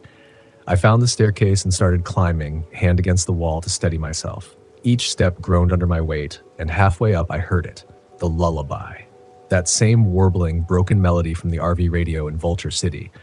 Only this time it wasn't distant, it was being sung, right above me. A woman's voice, dry, cracked, wrong in a way that makes your bones ache before your brain can figure out why. I reached the landing and saw the door at the end of the hall, half open, light spilling out. The singing stopped. I approached slowly. The wood under my feet creaked with each step, and it felt like the building was shrinking around me. Like I'd been inside too long and it had started to remember I didn't belong. I pushed the door open with 2 fingers. Empty room, 1 chair, a mirror, and in the mirror, not my reflection. Her. The girl. Standing behind me, I spun around, nothing. Turned back to the mirror, still there. But this time she wasn't staring at me. She was staring at something beside me. I don't know if I passed out or blacked out or stepped through something I wasn't supposed to. But when I came to, I was back in my RV. Night had fallen and the town was gone, not abandoned. Gone. No buildings, no sign, just flat, dark earth stretching in every direction. My headlights showed nothing but dust. I stepped outside, breath hitching, spinning in circles, trying to orient myself. That's when I saw the tracks, RV tire marks, leading straight ahead, 2 paths, side by side, like someone or something had been driving beside me. I followed the tracks with my flashlight, maybe 100 yards. Then they vanished, clean, as if the second vehicle had lifted off the ground and disappeared into the sky. Back inside, I tried the GPS again. Dead. Radio, dead. Engine, dead. And then the voice came one last time, but not from memory, not from fear, from the driver's seat. My seat. It said, "Now that you've remembered, are you ready to finish it?"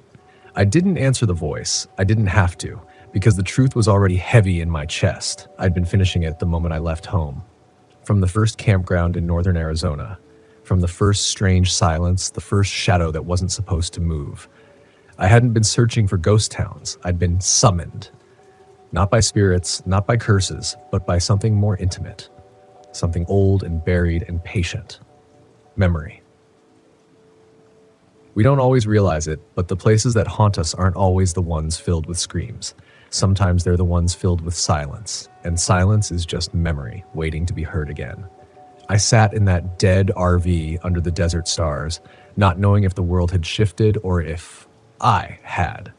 All I knew was I couldn't go any further. Not until I faced the thing I'd spent decades refusing to name. Body wasn't just a ghost town. It was the last place I saw my brother before he was taken. Not that day in the schoolhouse. Years later, after the camping trips had stopped, after high school and fights and too many nights where he came home smelling like rage and I came home feeling like guilt, he disappeared one winter in his 20s. They found his truck abandoned just outside Baudi, no footprints in the snow, doors locked, keys in the ignition, radio playing a lullaby no one could trace. I never went back, until now. I opened the RV door and stepped outside. The desert was so quiet I could hear my own heartbeat. Each beat felt like a countdown, each breath a choice. I walked back toward the empty space where the town had stood. The dirt felt strange under my boots, softer like ash. I kept walking until I reached where the general store should have been. And there in the dark, something shifted. Not in the air, in me. Like a door, long nailed shut, was opening from the inside. The silence broke, and I heard him, my brother's voice, just a whisper. You finally listened. I didn't cry. I didn't fall to my knees. The moment didn't want drama. It wanted stillness, a kind of reverence, like the land itself was bearing witness. He spoke again, not in words, but in memory. All those years I thought he'd vanished, but he hadn't. He'd just given in to the silence before I had. He wasn't lost. He was waiting for me to understand, to stop running, to remember that some ghosts don't come to scare you. Some come to remind you of promises you made, of places you were meant to return to, of endings you never let yourself accept. The ground beneath my feet vibrated so subtly I might have imagined it, but I felt it in my teeth, in the space behind my eyes, and then, just like that, the wind returned. Slow, gentle, like an exhale, the kind a soul gives when it's finally released. And with that breath, the town returned. Not all at once, just one building at first, then two. Then all of them, glimmering like mirage and memory twisted together. The store, the hotel, the schoolhouse, and the girl. Still 16, still watching, but this time, smiling. I stepped forward, drawn to the schoolhouse. My boots didn't make a sound on the dust. The door creaked open by itself. Inside, nothing had changed. Desks still frozen mid-century, chalk broken on the tray, and on the board in fresh white letters, "You came back, that's all you ever had to do." I don't remember walking out. I don't remember driving, but hours later the RV was running again. My GPS was alive, the radio clear, my name no longer in the ledger, no footprints on the windshield. The silence was gone, and I understood. Ghost towns don't trap people. They wait for them. Not to punish, but to heal. To return what was lost when the noise of life became too much to bear. Now I keep driving, not to escape, not anymore. I visit the places people forget, not just for the thrill or the stories, but because something sacred happens when you give your fear a place to speak, when you listen to the silence long enough to hear what it was always trying to tell you. Sometimes you find yourself. Sometimes you find someone you thought you lost. And sometimes you realize you were never alone in the desert to begin with. You were simply being welcomed back, by memory, by shadow, by the quiet hand that reaches for yours, not to pull you under, but to walk with you a little while longer, until you're ready to let go. It was late September when I decided to drive north. The heat down in Central California had become unbearable. That dry, desert kind of heat that bakes your skin from the inside out, and I was looking for something gentler, something quieter. I told myself I was chasing cooler air, golden foliage, and misty trails. But the truth is, I needed to disappear for a while. The kind of disappear only the Pacific Northwest offers in the fall, when the trees whisper secrets through the fog and the rain doesn't cleanse so much as bury. My name's Owen, I'm 44, widowed, semi-retired, depending on how much you count, fixing vintage RVs for Craigslist people as work. And I've been traveling the country in a 1996 Gulfstream Conquest for just over 2 years now. I've seen tornadoes in Kansas, wild dogs in Arizona, and a man with no eyes living in a tent by a frozen lake in Minnesota. But nothing, and I mean nothing, had ever gotten under my skin the way that trip through Washington state did. That campground in the Cascades. That time of year when everything's just damp enough to rot. I remember the first day like it had been soaked in formaldehyde. I crossed over from Oregon on a narrow bridge just before dusk, one of those sleepy highways that look like they belong in a Stephen King paperback. The Columbia River shimmered below me like a black ribbon. I was heading for a place called Devil's Hollow Campground, though I didn't know it had that name until much later. The sign out front just read, State Managed Recreational Area, Permit Required. Real welcoming, right? It was supposed to be empty. Off-season, post-summer lull. The ranger I called earlier that week said I might not see another soul for miles. That's what I wanted. A little solitude, some coffee by the fire, maybe a hike in the mornings before the fog melted off the trails. But as I turned onto that gravel path and heard the tires crunch over the mossy ground, I saw a flicker of movement just off to the right, a blur between trees. Could have been an elk, a raccoon. My imagination. The woods do that to you. They bend your perception. Especially in that strange, slow hour between day and night. Especially when you've got grief stitched into your chest like a second heartbeat. I parked in Site 7, shaded, a little secluded near the edge of the lower loop. Big Douglas firs surrounded me like ancient sentinels. The rain had just stopped, and everything smelled like wet bark and iron-rich soil. I didn't notice the carvings on the trees until later. Deep gouges, symbols I couldn't place. But back then, I chalked them up to teenage nonsense. First night was calm. I lit a fire, grilled a can of chili on the grate, cracked open a beer. I could hear the wind slipping through the needles overhead, and every so often a pine cone would drop somewhere out in the dark. Nothing strange, just the forest doing what forests do. It wasn't until the second night that things started to feel wrong. It was about 2 a.m. when I woke up. Not sure why. The kind of waking that comes from silence more than noise, like your body realizes something's missing before your mind catches up. The rain had stopped, the wind too. No owl sounds, no rustling, just the faint hiss of my propane heater and the distant, rhythmic dripping of something onto metal. Then I heard it. A knock. Not sharp, not rushed, just steady. One knock. 2 seconds. Another knock. It wasn't on my door. That's what made it worse. It came from the woods behind the RV, maybe 15, 20 feet back, near where I'd seen that strange blur the day I arrived. At first, I didn't move, just laid there, heartbeat in my throat, breath held so tightly my ribs started to ache. Then the knock came again. Same cadence. I told myself it had to be a branch, or a woodpecker, maybe. Some natural explanation. I didn't even get out of bed. I put a pillow over my head and waited for morning. The sun never looked so beautiful as it did that next day, burning off the fog and painting gold across the treetops. I convinced myself it had all been nothing, a tired mind playing tricks. I went for a walk, brought my camera, tried to act like normal, but the trail felt different now, like it was watching me, like every creak of my boots was being cataloged. I passed a tree with more carvings, but this time I could make them out more clearly. A set of eyes, 4 vertical slashes, a spiral. I took a photo. I don't know why. Some part of me wanted proof in case things got weirder, or in case I didn't make it back. That night, the knock came again. Same time, same rhythm. But this time it was closer. I stepped out of bed, slipped on a flannel, and cracked open the window by the kitchenette. The air that came in was so cold it bit, and the smell was wrong. You ever smelled something that shouldn't be in the forest? It was sweet, but rotted, like fruit that had been left too long in a warm car, like decay hiding behind sugar. I shut the window and sat on the floor for the rest of the night, back against the cabinet, flashlight in one hand and my hunting knife in the other. At dawn, I packed up, but the road out, it was blocked. A tree, freshly fallen, no storm, no wind. It lay right across the narrow gravel path as if it had been placed. I'll admit it, I panicked. I put the RV in reverse, spun it around, tried the upper loop trail that connects to an old fire service road, but the GPS stopped working. The clouds had rolled in thick, and every turn I took brought me right back to the same spot. Site 7. It was like the forest had folded in on itself. I killed the engine and just sat there, breathing shallow.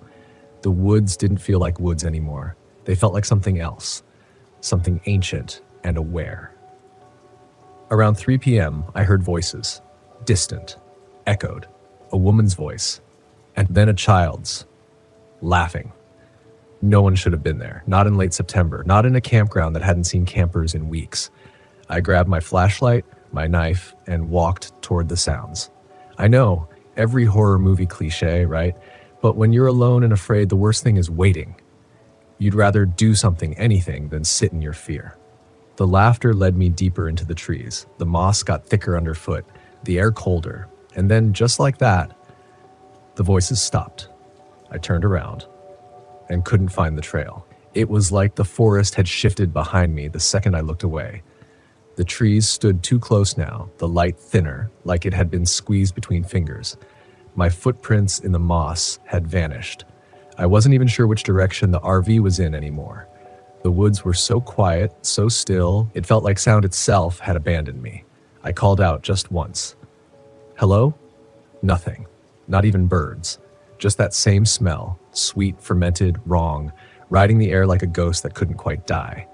I started walking, slowly, not out of caution, but because the ground felt soft, unstable, like walking on sponge or dead leaves that had been piled a foot thick. My boots made no sound, and after 10 minutes of pushing through wet branches and mud-slicked roots, I saw something that made my heart seize. A tent, just one, old, mildewed, half collapsed under the weight of a fallen branch. It looked like it hadn't been used in years, and still I approached, like some part of me needed to. The flap was unzipped. The inside was empty, except for a single item in the corner, a child's shoe, pink, Velcro straps, half buried in mold. I didn't want to touch it. I turned around again, and this time, I saw the spiral. It was carved into the trunk of a tree behind the tent. Big, fresh, and something had been placed at its base. Another shoe. Not the match to the first. This one was adult-sized. A man's boot, laces cut off, toe crushed in like it had been caught in a trap. I backed away, fast. My throat felt like it was full of hot wire. I don't even remember how far I walked or in what direction. I just kept moving until I broke through a patch of ferns and landed back on gravel. The campground road, I'd made a circle, or the forest had made a circle around me. Either way, I ran. I didn't care how much noise I made or how hard my lungs burned. I ran until I could see my RV through the trees, until I could slam that door shut and lock every latch. I stayed inside the rest of the day, curtains drawn, lights off, knife by my side. I don't remember sleeping, just blinking, hours passing, my body waiting. And then sometime in the early morning, it started again. But not the knock. This time it was tapping at the window, like a fingertip, slow, gentle, deliberate. I stayed frozen under my blanket, heart smashing against my ribs. The tapping stopped. Then came a whisper, right outside the door. Not words, just a sound like breath pushed through clenched teeth. Long, crooked. I wanted to scream, but I knew that whatever was out there, it wanted me to respond, to acknowledge it, to give it a crack in the wall. So I stayed still, eyes closed, praying to a God I hadn't spoken to since my wife died. At sunrise, the RV was untouched. No footprints, no marks, except for the window. Where the tapping had come from, there was a small smear, oily, almost like resin from tree bark. But it wasn't sap. It smelled like vinegar and rust. That morning, I heard an engine. I thought I was hallucinating at first, the roar so distant it might have been a dream. But it got louder, closer. I stepped outside, still gripping the knife, and saw an old brown pickup truck bouncing down the gravel road. An old man was driving, park ranger uniform, worn, faded. He stopped, rolled down his window, and stared at me. "You the one camping down here?" I nodded. He chewed his lip, looked past me toward the trees. "You weren't supposed to be here. This loop's been closed since '08. I told him I had a permit. He shook his head. "They shouldn't have issued that. There's no active file for Devil's Hollow. No maintenance, no patrol." I felt something deep in my chest start to crack. "I saw things," I said. "Heard things." His face didn't change, just got quieter. "You saw the spiral?" I didn't answer. I didn't have to. He sighed, then reached across the cab and opened the passenger door. "Get in, I'll show you something." I hesitated, but when I looked back at the RV, sitting there in the mist like a tomb, I knew I couldn't stay. And we drove for maybe a mile, past bends I didn't remember taking before, past trees that looked older than history itself. He stopped at a clearing. There was a concrete slab in the center, cracked and covered in moss, a rusted plaque barely visible beneath the grime. He wiped it off with his sleeve. I leaned in to read it. "In memory of the Lane family, lost without trace, September 28th, 2008. 4 names, 2 adults, 2 children." I looked at the date. It was today, September 28th, 17 years ago. The old man lit a cigarette with hands that shook like brittle leaves. They were the last ones. Camped right here, left behind everything but their shoes. I swallowed hard. People think this land is haunted, he said. But it ain't ghosts. Ghosts are echoes. This place listens, it waits, it feeds off people like you, grieving, untethered. I stared at the names again. Felt something move behind my ribs, like recognition, like dread being reborn. How do I get out? I whispered. You already did, he said. If you hadn't left that tent, if you'd followed the laughter deeper. He let the rest hang. We didn't speak the whole ride back. When I stepped out of the truck, the path was clear. No fallen tree. The road open, shimmering with dew. I turned to thank him, but the truck was gone. Not driving away, just gone. Like he'd never been there at all. I stood there for a long time, staring at that empty road. There was no sound, no wind, just the smell of pine and the weight of something invisible pressing gently on my shoulders. The kind of pressure that makes you question what's real and what isn't. I didn't run, didn't even rush. I walked back to the RV like a man returning to a body he'd just barely escaped. Like I wasn't sure if it would still be mine when I opened the door. Inside, everything was the same. Bed unmade, chili-stained dish in the sink, my jacket still hanging on the hook by the door. But it all felt wrong. Like walking into a replica of your own life. I turned the key in the ignition, half expecting it not to start. But it did, on the first try. And when I drove out of Devil's Hollow, I didn't look in the mirrors. Not once. I was too afraid of what I might see staring back from the trees. It took me hours to reach the next town, a little place called Skamania, nestled between ridges and rain. I pulled into a diner, ordered coffee with shaking hands, and asked the waitress if she knew anything about Devil's Hollow Campground. She went pale, didn't speak for a while, just stared at me with these heavy, haunted eyes. Finally, she said, "People around here don't go there, not since the Lanes." I asked her what had happened. She didn't answer directly, just said some places weren't made for people to stay in. Some places they remember things we shouldn't. I thanked her, left a 20 under the saucer, didn't finish the coffee. That night, I parked in a crowded RV park just off the highway. Full hookups, security lights, kids riding bikes in little helmets. Civilization, noise, distance, but I didn't sleep. Not because of fear, not exactly.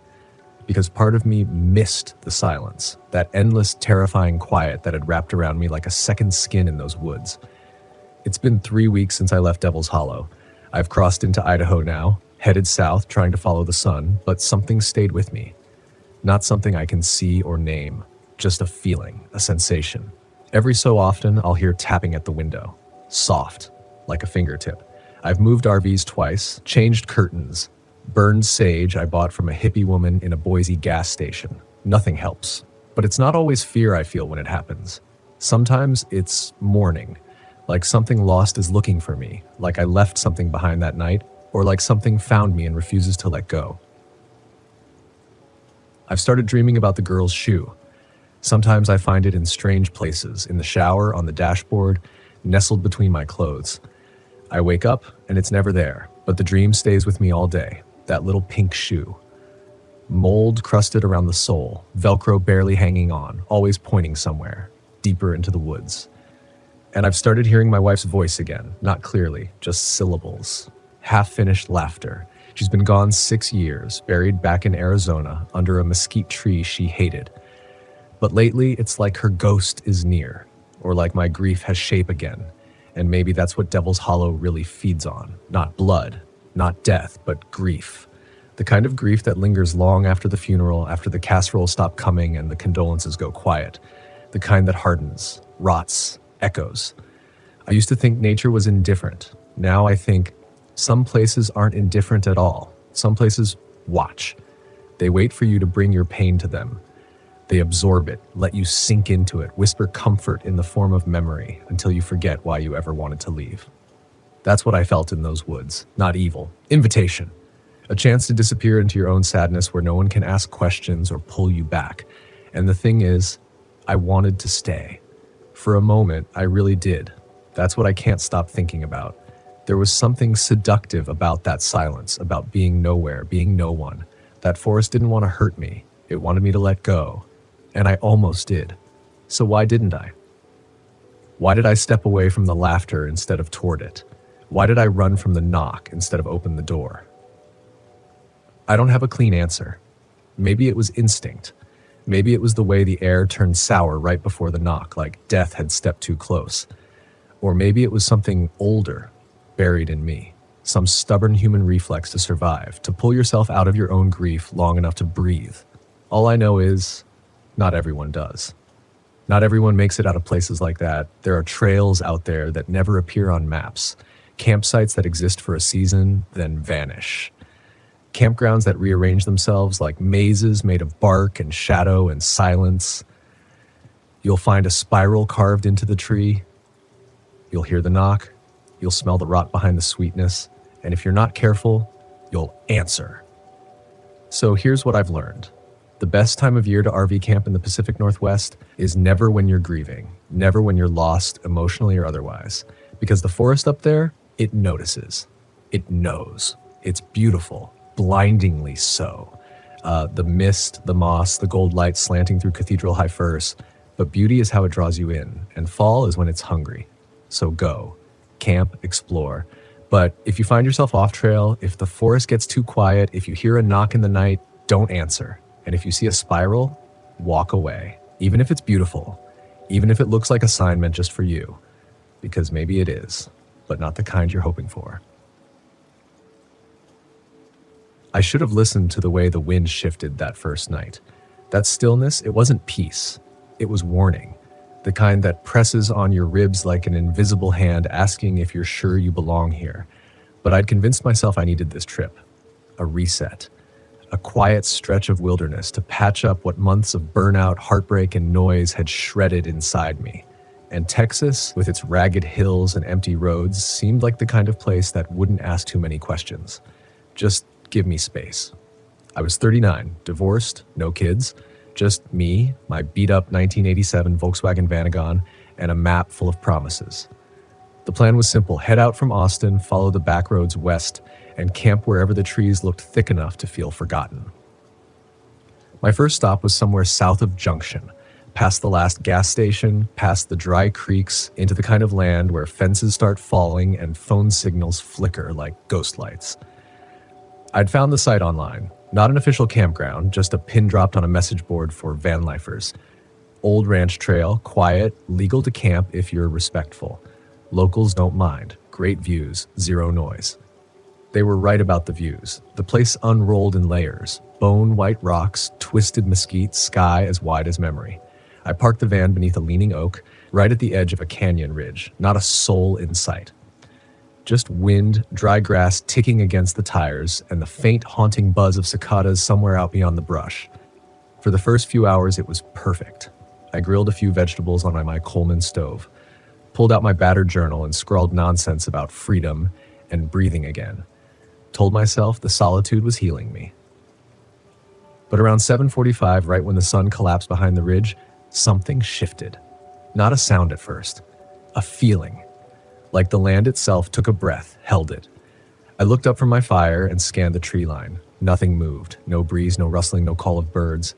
Not even the cicadas, just the pop of wood burning and my own pulse rising in my ears. I brushed it off. Told myself the sudden silence was just nature doing its thing. Cycles, temperature drops, whatever. But then I heard it. A low creak, long, dry, like an old wooden door being pushed open. But out here, there were no doors. I froze, hand tightening around my fork, eyes locked on the blackening trees. Nothing. I stood. Took a few cautious steps toward the edge of the brush, flashlight in hand, heart stupidly loud now. Hello? I called out, hating the way my voice cracked. Nothing. I scanned left, right. Just trees and dust. Then, movement. Far back, maybe 70 yards off. A figure. Brief. Slipping behind a trunk like smoke. I couldn't make out anything distinct. Just tall, hunched slightly, slow. Deliberate. I should have packed up right then. Driven off. But something in me, pride, stubbornness, maybe the weight of being alone for too long, made me freeze. I didn't want to admit I was scared, so I backed up slowly, returned to the van, locked the doors, and told myself it was probably a hunter. Or some other camper. Maybe even a cow. Texas has open range, right? Inside the Vanagon, it felt safer. Familiar. I played music, journaled some more, but the words came out shakier now, clipped. Eventually, I passed out, curled in the back bunk, clutching the small camping hatchet I kept just in case. I woke up around 3 a.m. to tapping. At first, I thought it was rain, but Texas hadn't seen clouds in weeks. I listened closer. Not rain. Tapping. 3 slow taps. A pause, then 2 more. It was coming from the back window. My throat closed. I lay there, completely still, praying it was a tree branch. But the sound was too regular, too precise, like someone tapping with a fingernail. I slowly slid down from the bunk, crouched low, and peeked toward the back. Nothing there. But then I noticed something off.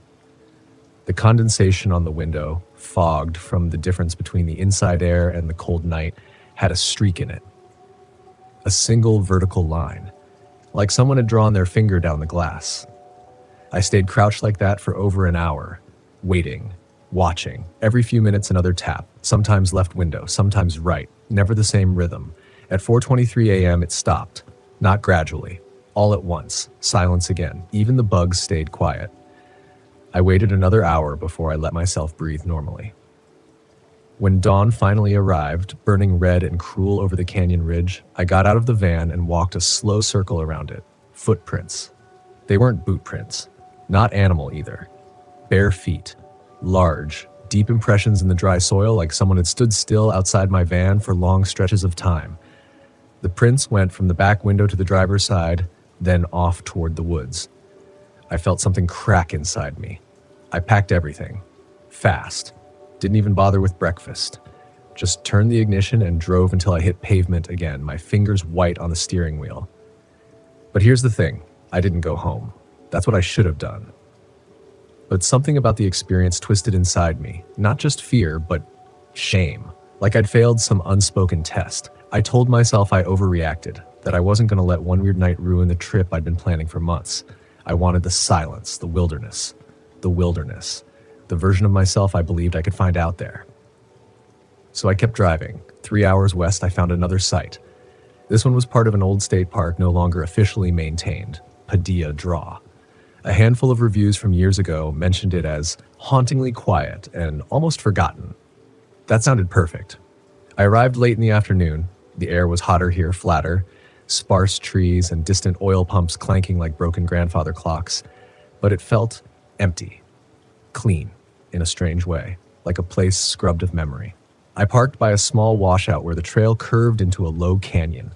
No other campers, not even wildlife, as far as I could tell. Just dust, dry wind, and the sound of my own footsteps as I explored the area around my site.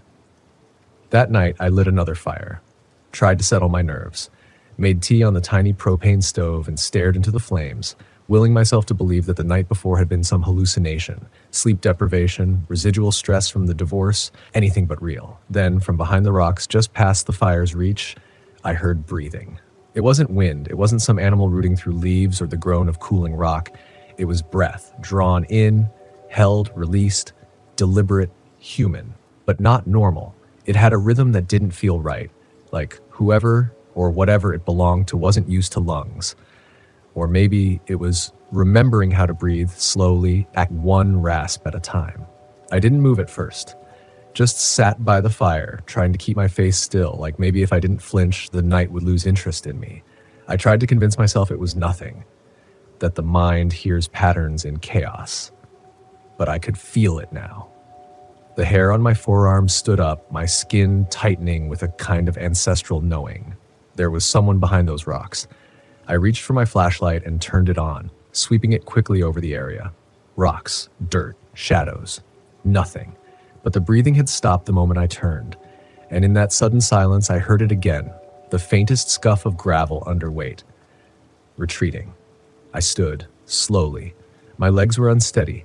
I told myself I wouldn't run this time, that I wouldn't let fear dictate the shape of this trip. I walked toward the rocks. Careful, quiet. Flashlight out in front like a sword, my heart thudding in my chest like a drum calling something ancient awake. I made it maybe 15 feet before I saw it. At first, it didn't register, just a low mound in the dirt, too round to be natural. I stepped closer, bent down. My light trembled in my hand. It was a pile of clothing, folded, meticulously. A shirt, torn at the collar, Jeans, hiking boots placed side by side, but no pack, no wallet, no sign of the person who'd been wearing them, just a bundle of worn human fabric laid out like an offering in the dust. I backed away, and that's when I noticed the carvings. On the flat surface of the rock beside the clothes, hundreds of little scratches, lines, repetitions of the same 5 symbols over and over. At first I thought they were nonsense, just idle graffiti. But they were organized, like a prayer. Or worse, a warning. I didn't sleep that night. I left the fire burning long past midnight, then crawled into the van, locked every door, and curled into the back seat with the curtains drawn tight. I didn't even journal. I didn't want to mark anything. Didn't want to give the place more words to feed on. Around 2 a.m., something brushed against the side of the van. Not wind, not a branch. A drag. A slow, deliberate drag, like someone letting their hand trace the metal. I didn't move. Then 3 knocks, right beside the back window. Not tapping this time. Knocks. Hard. I held my breath, counted seconds, 100, maybe more. And then whispers, soft, sliding through the seams in the van like smoke. I couldn't make out the words, but they weren't in English, or maybe they weren't words at all, just syllables trying to remember how to be human again. Then, silence. When the sun rose, I got out and checked the van. Handprints. Dozens of them. Some small, child-sized, others massive, spread across the side windows like something had leaned its full weight against the glass. All of them muddy, as if whoever left them had been crawling through the dry wash nearby. I knew then I wasn't being messed with. This wasn't a prank. It wasn't locals. Something out here was watching, and worse, it remembered me. Because on the rear panel of the van, in that same mud, someone had drawn one of the 5 symbols from the rock, a kind of loop intersected by 3 lines, the same one I'd seen repeated over and over the night before. I left, didn't even check my oil, just drove. At first I told myself I'd go home, pull the plug, call it what it was, a mistake, a bad choice by someone who thought solitude was therapy. But I didn't go home. I couldn't, because somewhere deep inside I felt it. This wasn't going to end just because I left. Whatever I had brushed against in that canyon, whatever had been trailing me since the first sight, was still with me. In the van, or maybe in me. I drove for 6 hours, ended up near the Devil's River, one of the most isolated places in Texas. No towns, no people, just scrubland, water, and wind that smells like stone. I figured if I could make it through one more night, just one more, maybe it would break whatever hold this place had on me. Maybe I could face it, strip it of its power. I found a spot by the edge of a limestone cliff. The river below was dark, slow-moving, and quiet. No noise, no birds, not even the usual chirp of frogs. I set up camp, but something was different now. The air felt thinner, the shadows longer, even before dusk. As I gathered wood for the fire, I spotted something hanging from a low mesquite branch. At first, I thought it was trash, old plastic. But when I got closer, I saw it was a photograph. Sun-bleached. Curled at the corners, someone had tied it to the branch with twine. A Polaroid. The image was grainy, distorted by age, but you could still make out the shape of a person, standing by a riverbank. No face, just a blur where the head should have been. On the back, scrawled in faded marker, "He comes when you're alone." I dropped it. I should have left it there, but something made me turn it over one more time, just to make sure I wasn't imagining it. This time, I noticed something else. Just faintly, in the corner of the image, nearly invisible in the light, was my van, parked right at the river's edge. Same rust spots, same license plate. But that photo was old. Decades, maybe. And I hadn't taken it. I stood there, staring at the photo with that terrible river dragging its shadow across the rocks behind me, and felt something ancient and cold bloom inside my chest. It wasn't just fear anymore. It was recognition. Not of the place, not even of the photo, but of the pattern, like I'd stepped into a current that had been flowing long before I got here. And somehow, I wasn't just floating in it. I was being pulled, drawn along like driftwood towards some silent, inevitable mouth. And that van, my van, sitting there in that Polaroid, half disappeared by time, felt like a piece of proof I didn't want to understand. It told me I'd already been here before, that this wasn't just a story happening to me. I might have always been a part of it. That night, I didn't bother with a fire. There was no point in pretending I needed light to feel safe anymore. Fire wouldn't protect me from something that knew me, knew my habits, knew how close I slept to the wall, knew what frequency of knocks would freeze my blood without shattering my bones. So I stayed inside the van, locked up, curtains drawn, engine primed in case I needed to go. And around 1:37 a.m., the knocking came again. But this time, it didn't stay outside. It started soft, tap, tap, not on the windows, from inside the cabinets, just behind the sliding doors above the stove, like something small was nestled in there, watching. My whole body tensed. I didn't move, barely breathed. I waited for the logical explanation. A mouse, maybe some rodent had crawled in earlier in the day. That happens in the wild, right? But then the knocks changed. They grew a rhythm. 3 knocks, a pause, then 3 more. Then again. The exact same sequence I'd heard tapping on the glass that first night. That thing had found a new way in. I reached slowly with shaking hands and undid the latch to the cabinet. It creaked open half an inch before my nerve broke. I slammed it shut again, locked it, and backed away, breathing hard. Then, from the tiny seam between cabinet and frame, a whisper. Not words, just breath, expelled through something too close to human. I yanked the keys from the hook, jumped into the front seat, and started the van. Engine roared to life. Headlights lit up the scrub outside, white and ghostly in the dark. And that's when I saw it, directly in front of me, maybe 20 feet away. A man, or what used to be one. He was tall, gaunt, skin like dried paper, stretched over bones, wearing a torn shirt, familiar. Too familiar. It was the same one from the folded pile back at Padilla Draw. But the face, God, the face, it shimmered like oil on water, never settled, as if it didn't know which version of itself to wear. 1 second, it looked like a man in his 40s, balding, tired eyes. The next, it was a woman, smiling faintly, but her lips didn't move. Then a child. Then something else entirely. It shifted between masks like someone flipping channels on an old TV, faster and faster until it wasn't a face at all anymore, just motion. And then it tilted its head. Not in curiosity, in recognition, like it saw something in me that I hadn't let myself see. I slammed the van into reverse, tires spinning in the dry dust, and whipped it around toward the canyon road. Didn't check the map, didn't think about the risk, just drove, hard, fast. Like if I could put enough distance between us, I might still break free. But in the rearview mirror, I saw the shape still standing there. Not moving, not chasing, just watching. Like it didn't need to follow, like it knew I'd come back. Because the truth had finally started to settle. This thing, whatever it was, wasn't just haunting the campsite. It wasn't bound to the rocks or the trees or the dry Texas dirt. It was tied to me. Or maybe to people like me. People who were already lost before they ever came into the wilderness. People with old wounds still open beneath their skin. Who believed that isolation might heal what community had failed to. That the woods might be kinder than the world they left behind. I drove for 3 hours, hit a tiny town with a single gas station and a blinking traffic light, parked under a faded sign that said Jesus saves, and watched the sky start to lighten. And still, I didn't feel safe. I kept waiting to see its face in the mirror, in the shadows, in the reflection of the gas station window, but it didn't come. Not that night. Instead, I started dreaming about it. Every time I closed my eyes, there it was, closer, clearer. But worse, it was speaking now, not in some demonic tongue, not in whispers, in my own voice, repeating my thoughts back to me, the darkest ones, the ones I didn't even write in my journal, the things I'd hidden behind cheap optimism and long drives. You wanted silence, it said. Now listen. I stopped driving for a while, parked the van at a cheap RV site just outside of Ozona. There was a fence, a bathhouse, and a soda machine that buzzed like a hive of dying bees. It wasn't beautiful. It wasn't wild, and that's exactly why I chose it.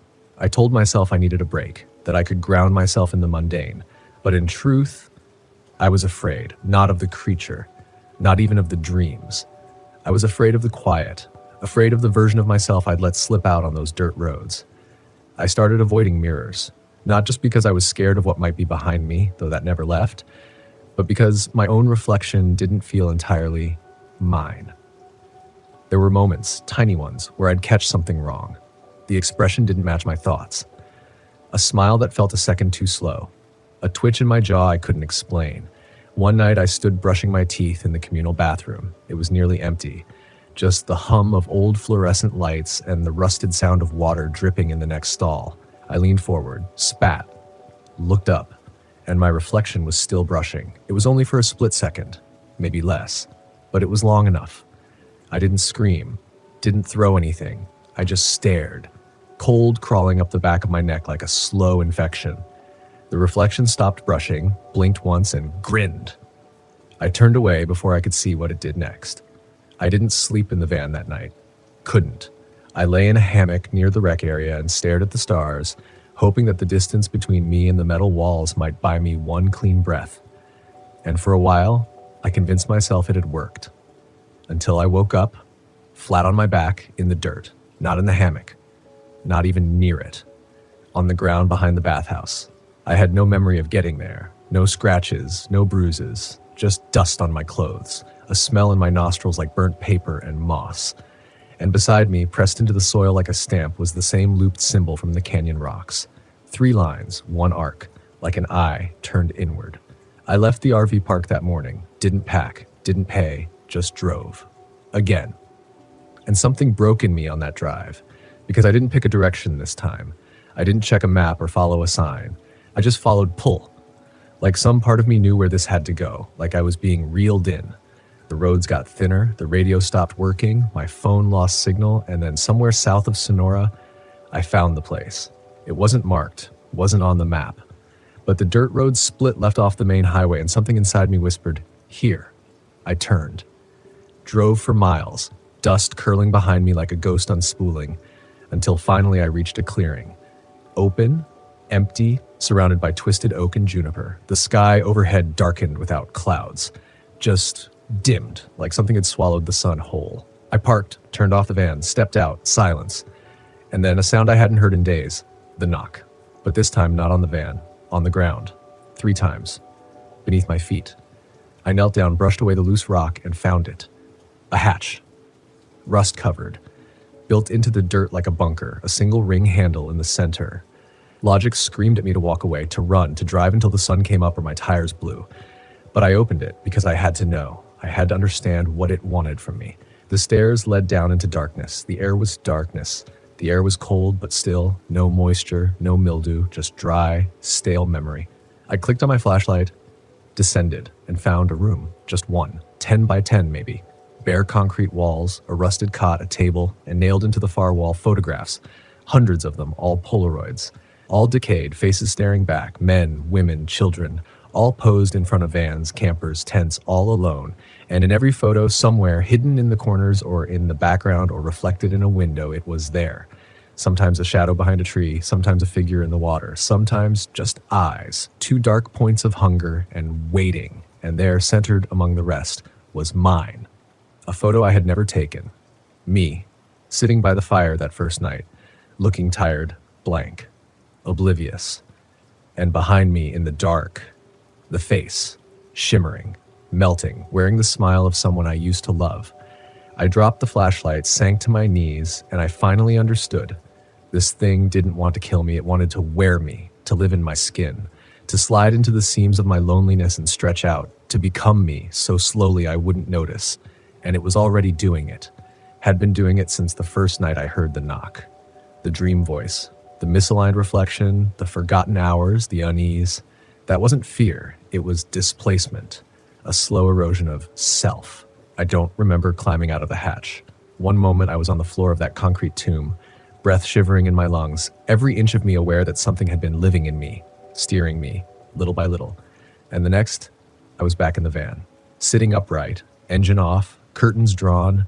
I didn't know how long I'd been there, hours, a day. Time had bent into soft, something that pulsed around me instead of flowing past.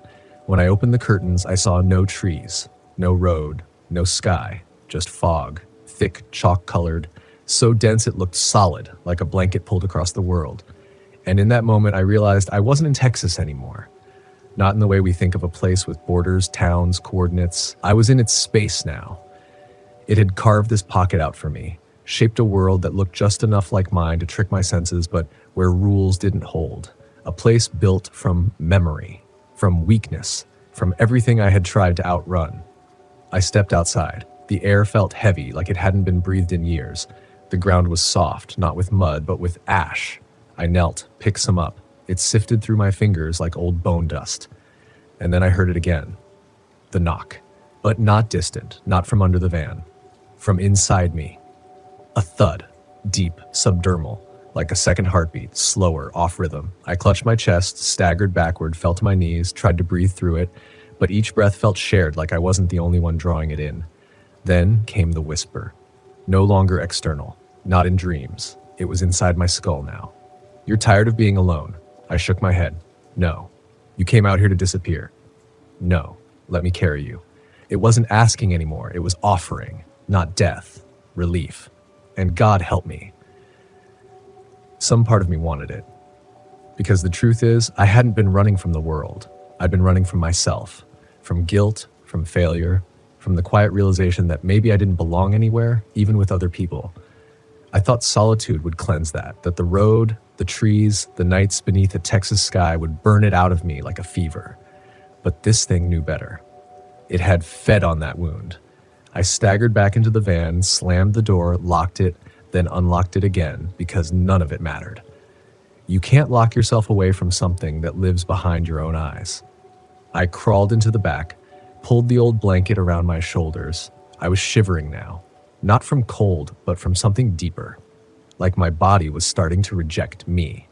And that's when I noticed the journal, my leather-bound one, the one I wrote in every night before bed. But it was lying open, flat across the kitchenette. I hadn't opened it in days. I picked it up. The pen was still tucked into the spine. But what chilled me, someone had written in it. Pages and pages, all in my handwriting, but not my words. Descriptions of places I'd never been, things I'd never seen, lists, names, and sketches. Dozens of them. Of that symbol. The eye, the arc, the lines. But there were new variations too. Versions that started to look like faces. My face, dissolved, distorted, eaten from the inside out by spirals and teeth. I flipped to the last page, one sentence, scrawled over and over, one of us must leave, and it won't be me. That was it, the line in the sand. If I stayed here, if I waited for this thing to take me over, I wouldn't just disappear. I'd become it. A new version, another mask for the next camper who showed up looking for peace. I needed to move, to break the pattern, do something unpredictable. I grabbed the keys, started the van. The engine sputtered, failed. I tried again. Nothing. The lights inside flickered, and then the stereo, dead for months, turned on. That same low static. A voice buried under it. My voice, saying, "Don't leave yet. You haven't seen the whole truth." Every instinct screamed, "Run." But run where? I was nowhere. No when. Some purgatory built from my memories and fed by my regret. Then something knocked right above me. The roof. Once, twice, then slow dragging steps across the top of the van. I looked up, and through the thin aluminum skin I saw the indentation of feet, bare, wet, leaving dark prints as it paced, slow and patient. I turned on the headlights and saw them reflected in the fog, dozens of shapes. Not people, not fully formed, just impressions, echoes of those in the photos, the others who had lost this battle before me. They stood just outside the beam, watching, waiting. Like mourners at a funeral I hadn't died in yet. I pressed my forehead to the steering wheel, breathed, and I made a choice. If it wanted my mind, it would have to fight for it. I gripped the steering wheel like it could anchor me, like the bones of this old van were strong enough to hold back whatever storm was clawing its way through my skull. My breath came in shallow bursts, not from fear anymore, from something else. I wasn't sure what. Rage? Desperation? Maybe it was the animal part of me waking up, the part that remembers, when all else fails, you fight to stay yourself. I closed my eyes. The footsteps on the roof stopped. The fog outside seemed to lean in, listening. Every sound, my heartbeat, the creak of the van frame, the soft hiss of something breathing just outside, bled together like paint and water. And then I spoke. I know what you are now. I didn't shout, didn't plead, just whispered it calmly like a man accepting the rules of a game he never agreed to play. You're not a demon, not a ghost. You're older than that, older than words. Silence. Then the van groaned. The passenger side door handle twitched, not a full turn, just a flex, like something testing the memory of motion, testing me. You feed on grief, I said. You're a shape that fits inside loneliness. Still no answer, but I could feel it, listening, coiling tighter, preparing. So I pushed harder. You picked me because I was easy, alone, tired, drifting. You wrapped yourself around my regrets and whispered like an old friend. The hatch under the floorboards groaned. My breath caught. That wasn't there before. I hadn't noticed it, hadn't built it. But the van had changed. Not suddenly, not all at once, but gradually, like it had been rewritten around me while I wasn't looking. The layout felt just slightly wrong now. A window where there hadn't been one, a seam in the ceiling that split at an angle that didn't exist before. It had infected more than my mind. It was building a world around me from memory and suggestion. And now the floor had a hatch. I crawled toward it. Something inside me already knew what I'd find, and still I opened it. Inside was dirt, but not dirt. A crawl space, earthen, narrow, barely wide enough for me to slip through. And carved into the walls of that space, etched with fingernails or bones or whatever came before language, were names, dozens of them. Some were scratched out, others smudged. One stood out clear, mine. And beneath it, the outline of a handprint, pressed into the clay, identical to mine. That's when I understood. This wasn't the first time. Not just for me, but for the thing inside me. This wasn't its beginning. It had done this before, dozens of times. Hundreds, maybe. It found people like me, frayed, detached, drifting through wilderness with engines humming and hearts hollowed out, and it wore them.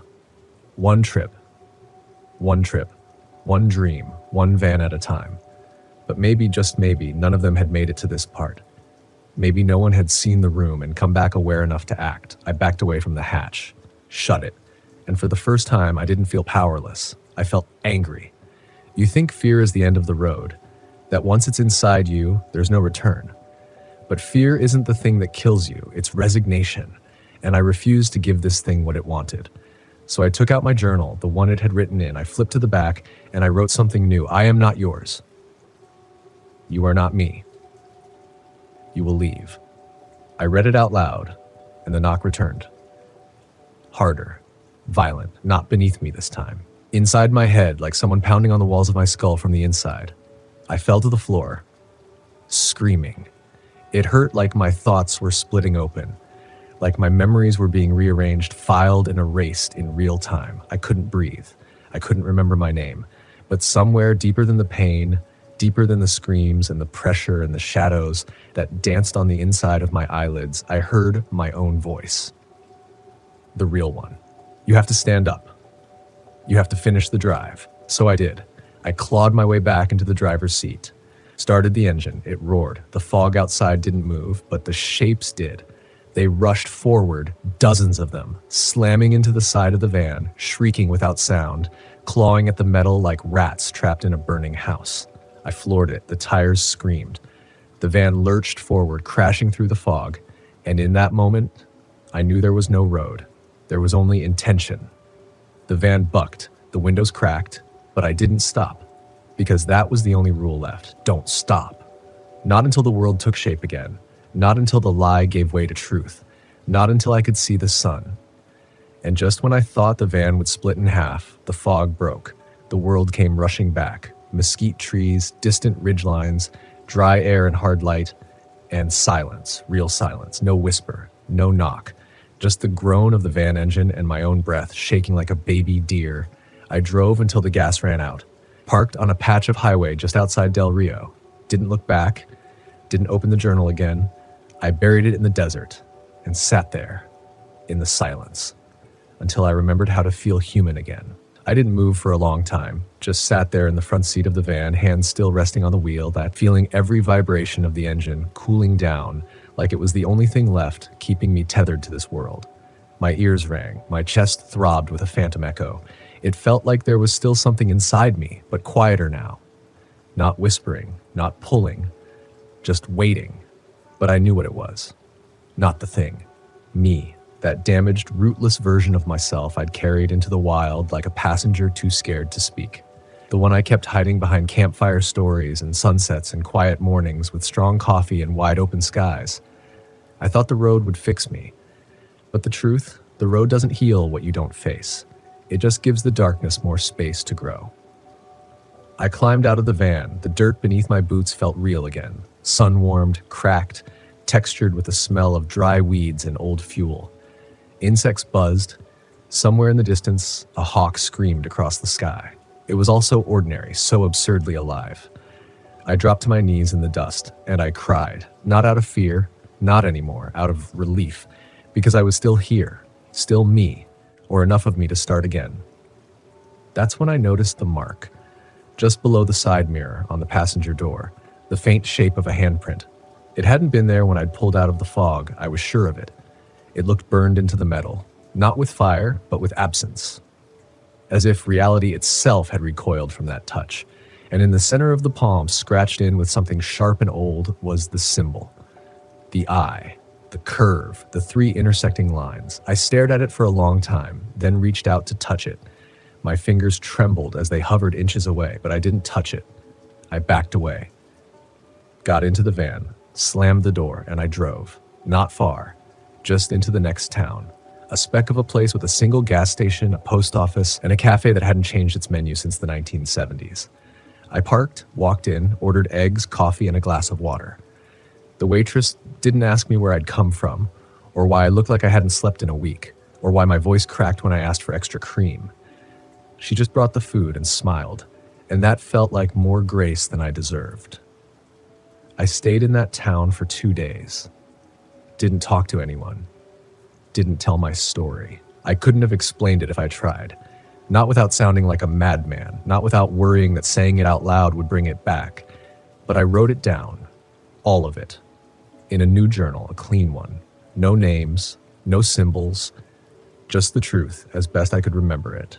And I hid that journal under the floor of the van, duct taped to the underside of the battery compartment, because someday, someone else might go looking for peace in the Texas wild. Someone who thinks silence and isolation will be their salvation. And if they find my van or the road that led me into that fog, I want them to know it isn't solitude that heals you. It's honesty with yourself, with the parts of your past that still bleed, with the guilt you pretend isn't there, with the choices that led you to drive 1,000 miles just to hear your own thoughts. Because if you're not honest, it'll find you. It doesn't need a name or a face or claws. It just needs a crack, one small fracture in the wall you've built around your grief, and it will slide in through the silence. So when people ask me now if I miss the road, I say yes, but I never say where I went. And when they ask if I'd camp in Texas again, I smile, but I don't answer, because the truth is, Texas didn't do this to me. I brought it with me. It just found the shape that fit.